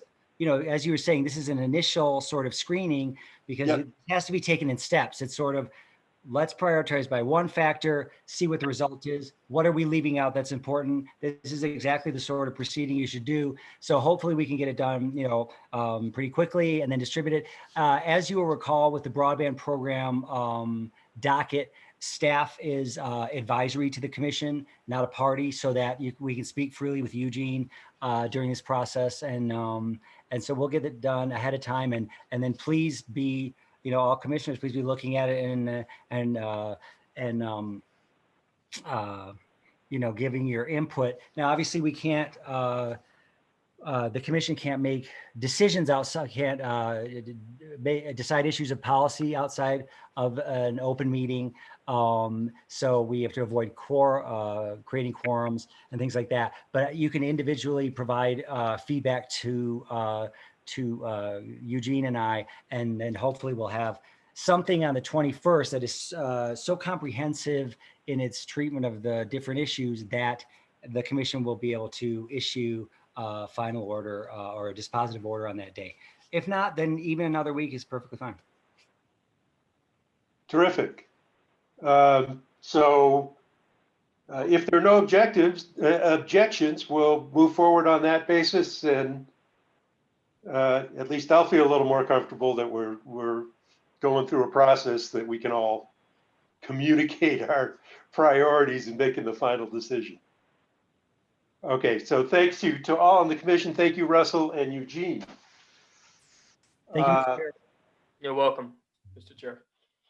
And with that, we'll move on to the next item. This is a long one, but it's in the matter of the Southwestern Public Service Company's application for construction of a 345 kilovolt transmission line. And Christopher, this is yours. Yes, good morning, Commissioner. Is my audio acceptable? Yes, you're sounding good. Great, thank you very much. This was a fairly straightforward matter. I was going to just go over my summary and the recommendations I offered at the beginning of the recommended decision that was circulated to the Commission. So Southwestern Public Service Company seeks Commission approval to construct a 42-mile, 340 kilovolt transmission line in the southeastern region of New Mexico. The proposed line will cross federal, state, and private land owned by SBS. The Southwest Power Pool deemed the project necessary to ensure system reliability and to serve SPS's increasing retail loads in Eddy and Lee counties. SPS expects the proposed line to be operational by November of 2021. An environmental assessment was conducted and determined the proposed line will not produce environmental harm. SPS procured approval of the necessary rights-of-way from the appropriate federal and state agencies and asked the Commission to approve a right-of-way width of 150 feet, except at the Pecos River, where the right-of-way width must be 200 feet due to span length. The cost of the proposed line is $81.8 million. SPS is not requesting rate-making treatment of the proposed line.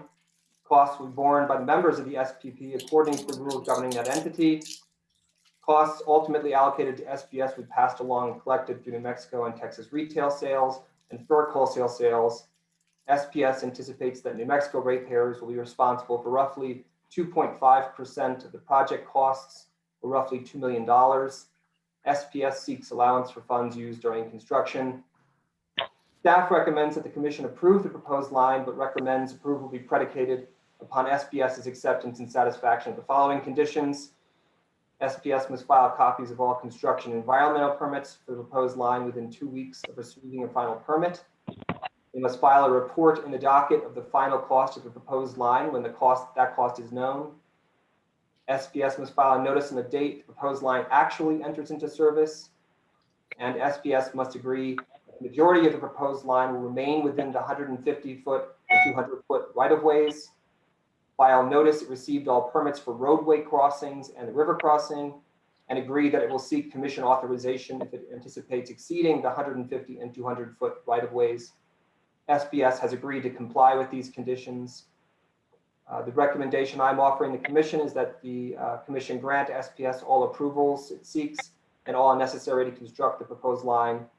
And I agree with staff that the approval should be conditioned upon SPS's compliance with the conditions identified by staff. And with that, I'll take any questions if there are any. Mr. Chair, Yes, Commissioner Byrd. I'll move the order if there's no other discussion. I'll second it. Moved by Commissioner Byrd. Cynthia, you won. You get the second. You got in there first. I like your fairness, Steve.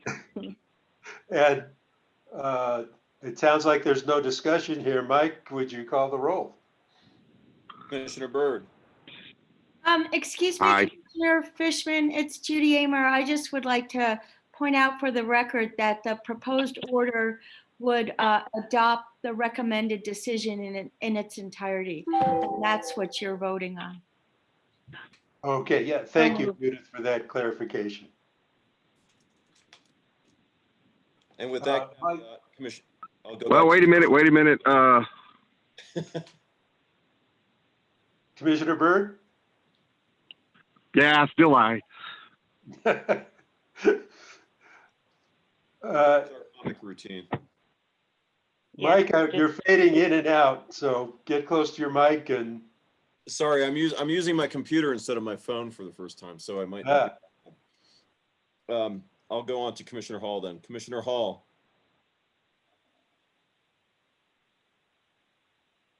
Aye, sorry. Commissioner Aye. Espinoza. Aye. Commissioner Vicente Aguilar. Aye. And Commissioner Fishman. Aye. Commissioners, the recommended decision and order in case 20-00085 UT is approved by a vote of 5-0.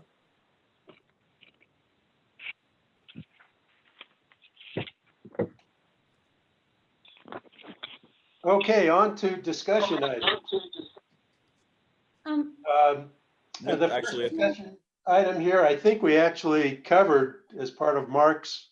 Excuse me, Mr. Commissioner Fishman, we still have case number 20-00190 PRC. Oh, I'm sorry, I skipped one over there. Sorry. Okay, in the matter of the, yeah, that's an important one. In the matter of the adoption of an immediate emergency rule, amending rules of procedure, NMAC, to provide for electronic filing. And Judith, go ahead.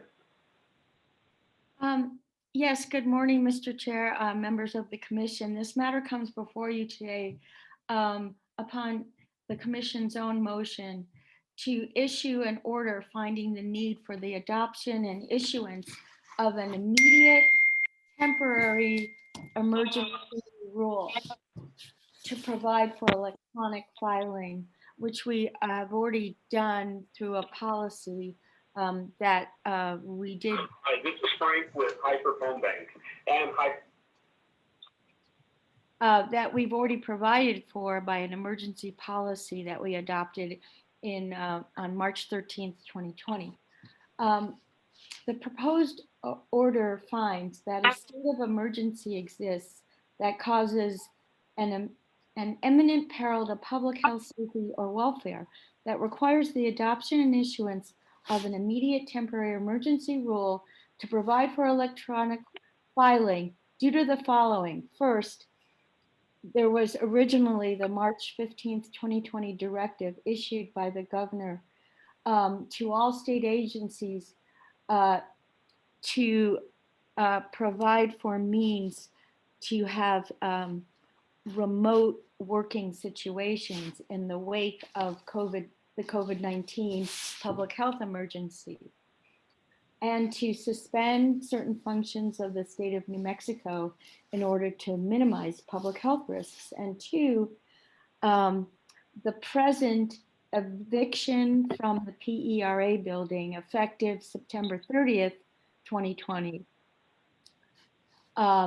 The eviction due to the General Services Department Facilities Management Division termination of the PRC lease, and as well as the simultaneous lack of sufficient appropriation of funds by the New Mexico legislature for replacement private lease office space.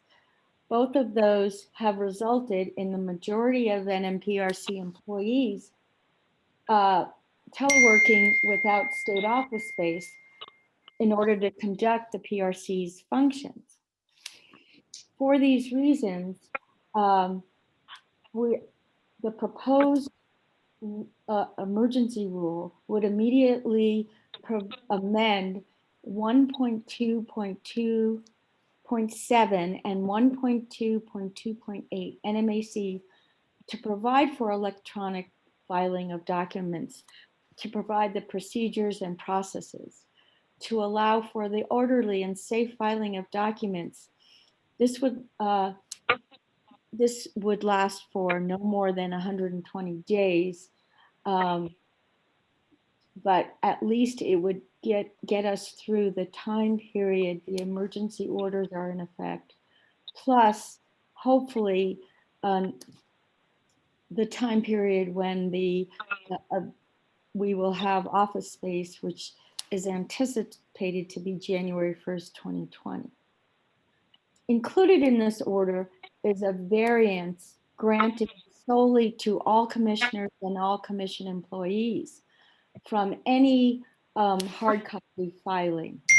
However, all other parties and persons that are subject to the emergency rule beside commissioners and commission employees are subject to the emergency rule, which states that hearing examiners and commissioners may require parties and persons who electronically file documents to follow up with the delivery by postal service of 5 hard copies. However, if not so ordered by a commissioner or a hearing examiner, parties and persons under the emergency rule are not automatically required to deliver by postal service any hard copies after electronic filing. Attached to the proposed order is Exhibit A, which is what we would submit to the state records and archives for publication, is entitled the Notice of Intent to Issue Emergency Rules, and that would be published in the New Mexico Register. However, the emergency rule would be effective upon submittal to state records and archives, not upon publication, so it would be sooner. And attached to the order is also Exhibit B, which contains the exact language of the proposed amendments. And I can go through the exact language if you would like me to, but at this point, I'll stand for questions.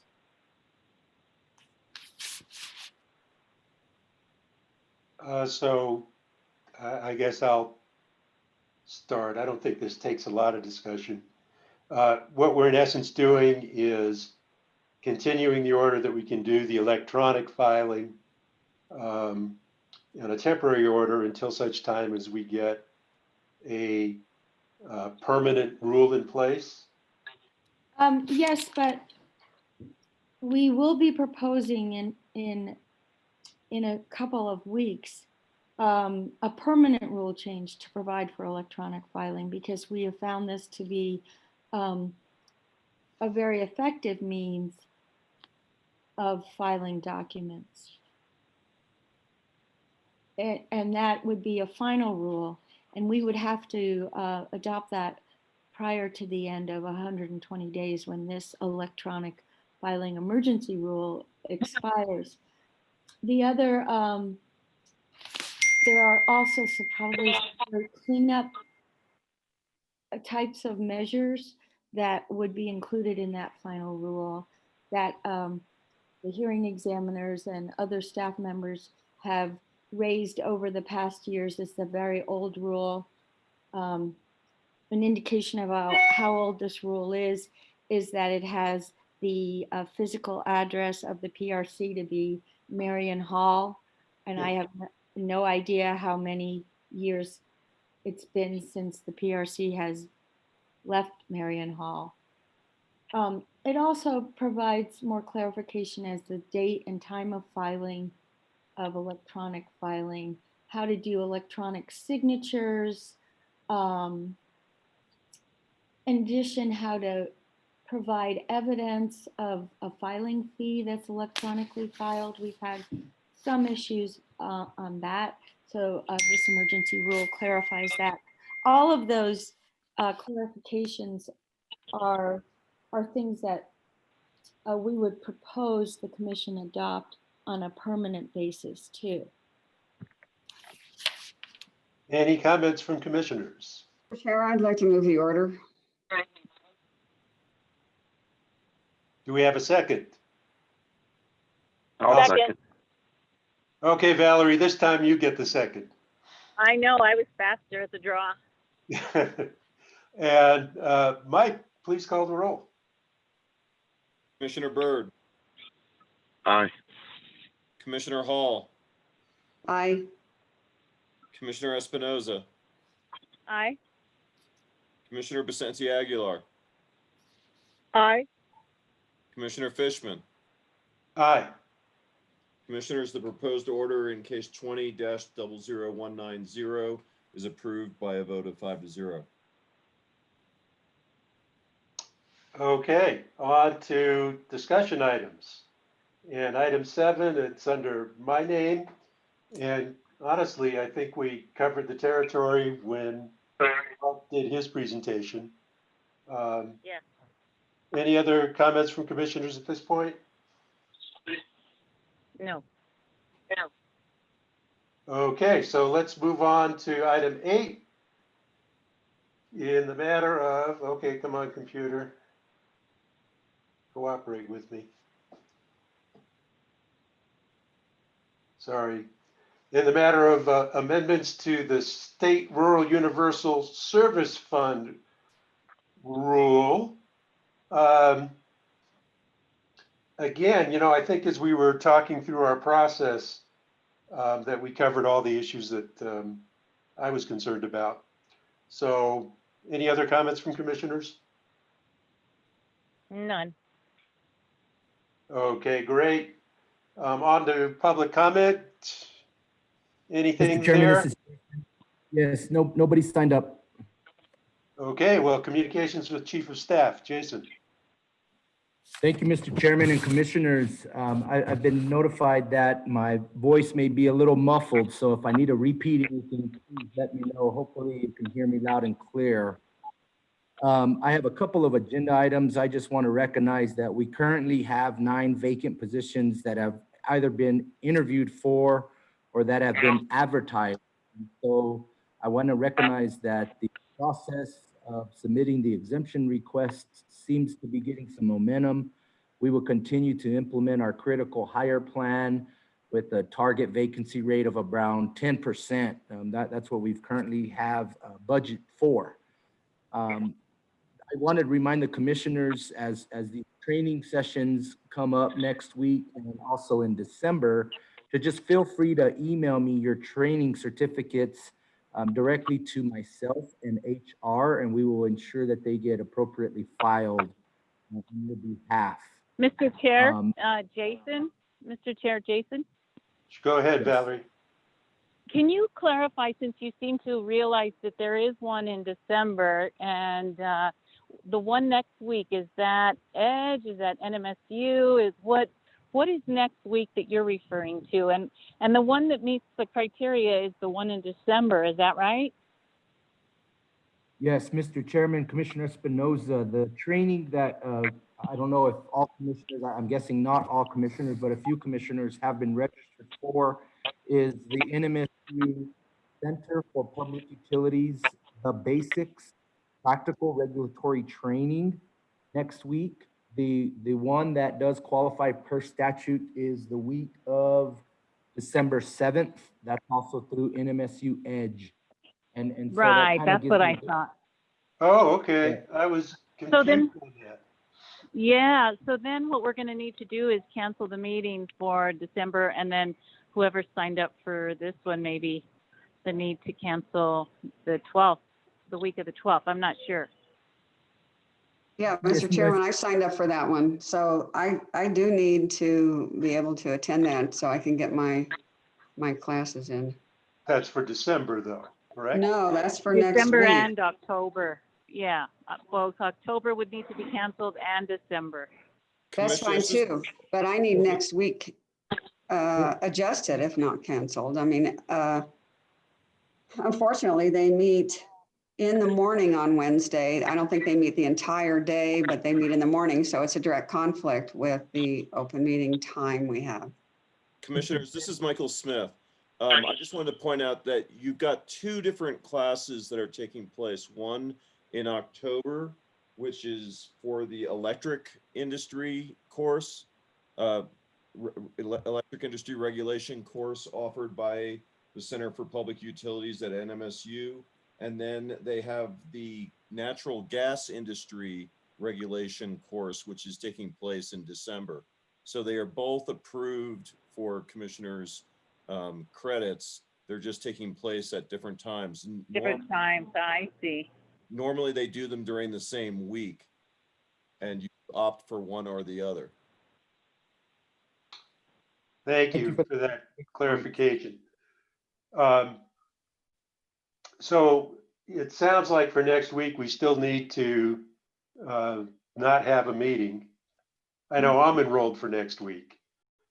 Mr. Chairman, this is Jason, if I may, as far as next week goes, as Judy mentioned earlier in the meeting, and this is a good segue into the next item that I wanted to discuss, is our open meeting schedule. We do have the transportation revocation hearing scheduled next week at 9 a.m.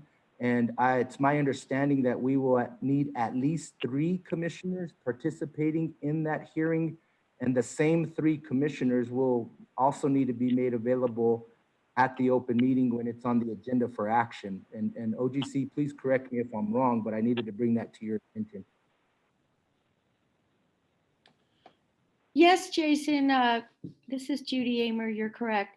At one point in September, we had talked about having the revocation hearing on September 7th, which was a canceled meeting after Labor Day, and the commission decided no, that we should notice it for October 14th, maybe not realizing that there was a conflict.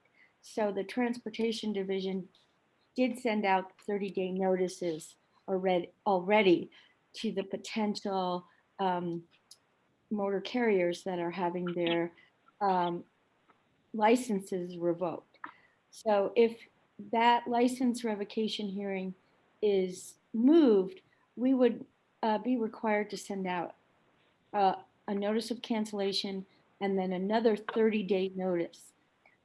That's just for your information. Obviously, we can definitely do that.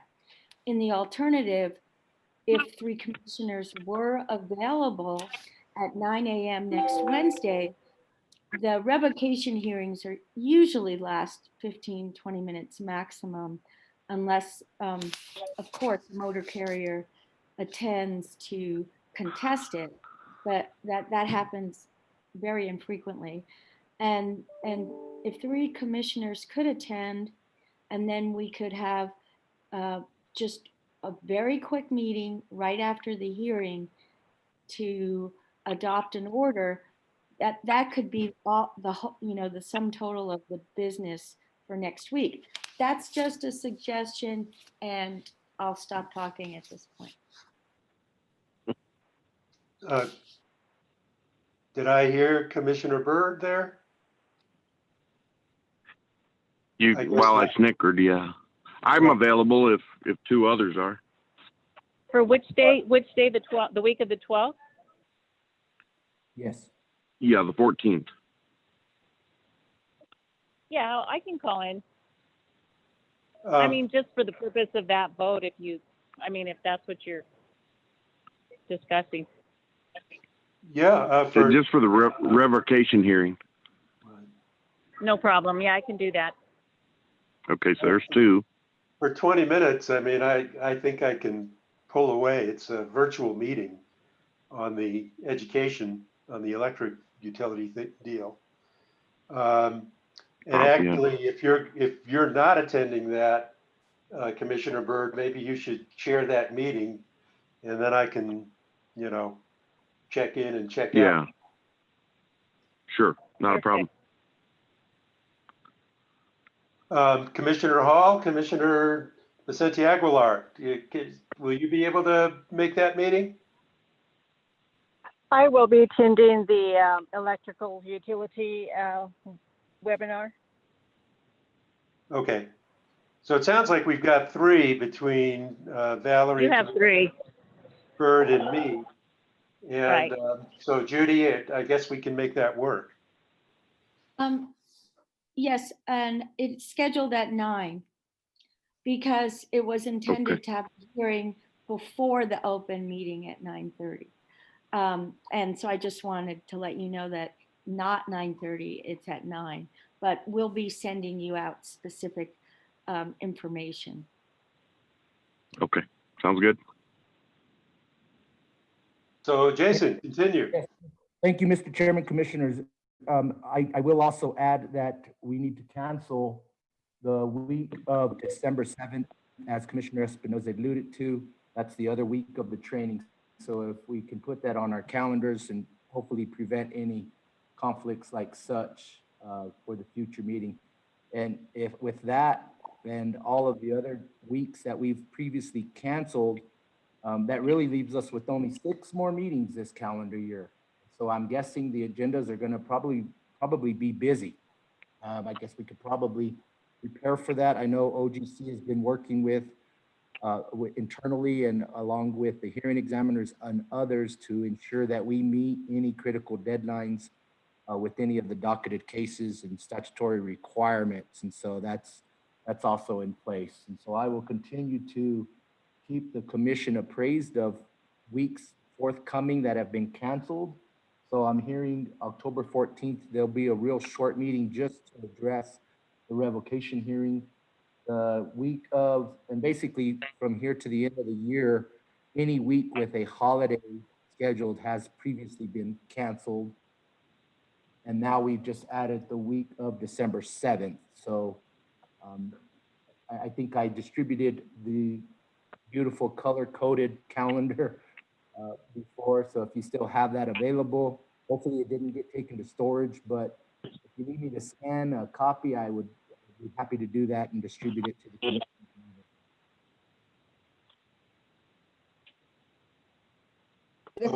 I'd appreciate a copy, Mr. Chair and Jason.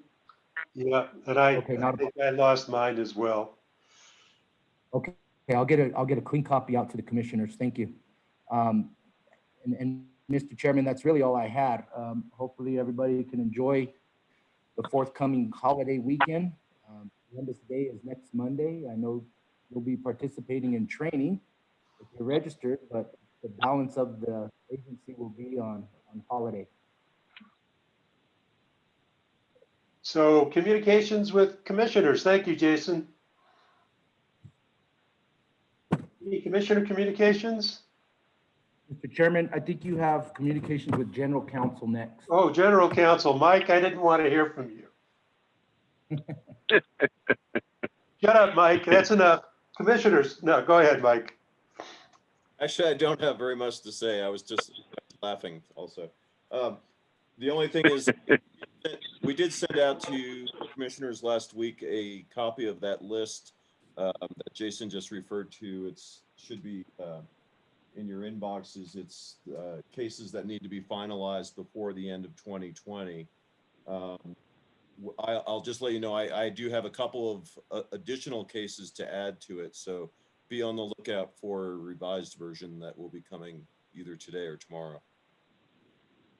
Don't be adding to the list, Mike. I'm sorry? I said, don't be adding to that list now. You can blame Ashley. Okay, that was an inside joke, and I'm glad you all got it. Thank you. By the way, thank you to Commissioner Espinosa for asking for that. You're welcome. Okay, now, can I finally get to communications with commissioners? Okay. No, we don't want to hear from you. Right. Well, Goodbye, guys. I'm hanging up. Have a nice day. Goodbye. Okay, everybody, I've got one thought here, Jason, for you, or actually for everybody on the meeting, is that a lot of people, the sound is cutting in and out, and that we might be able to help that if we wear a headset or earphones with a mic, we might get better sound. So something to consider for our next meeting. And that's my only communication. Okay. Anyone ready to, I guess I have to move to adjourn here. Do we have a second? No, you don't need a motion to adjourn. Right, you just announce it. Okay. Say we're adjourned. Well, damn it, we're adjourned. All right, goodbye. Thank Thanks, you. guys. Thank you. Thank See you guys. Thank you.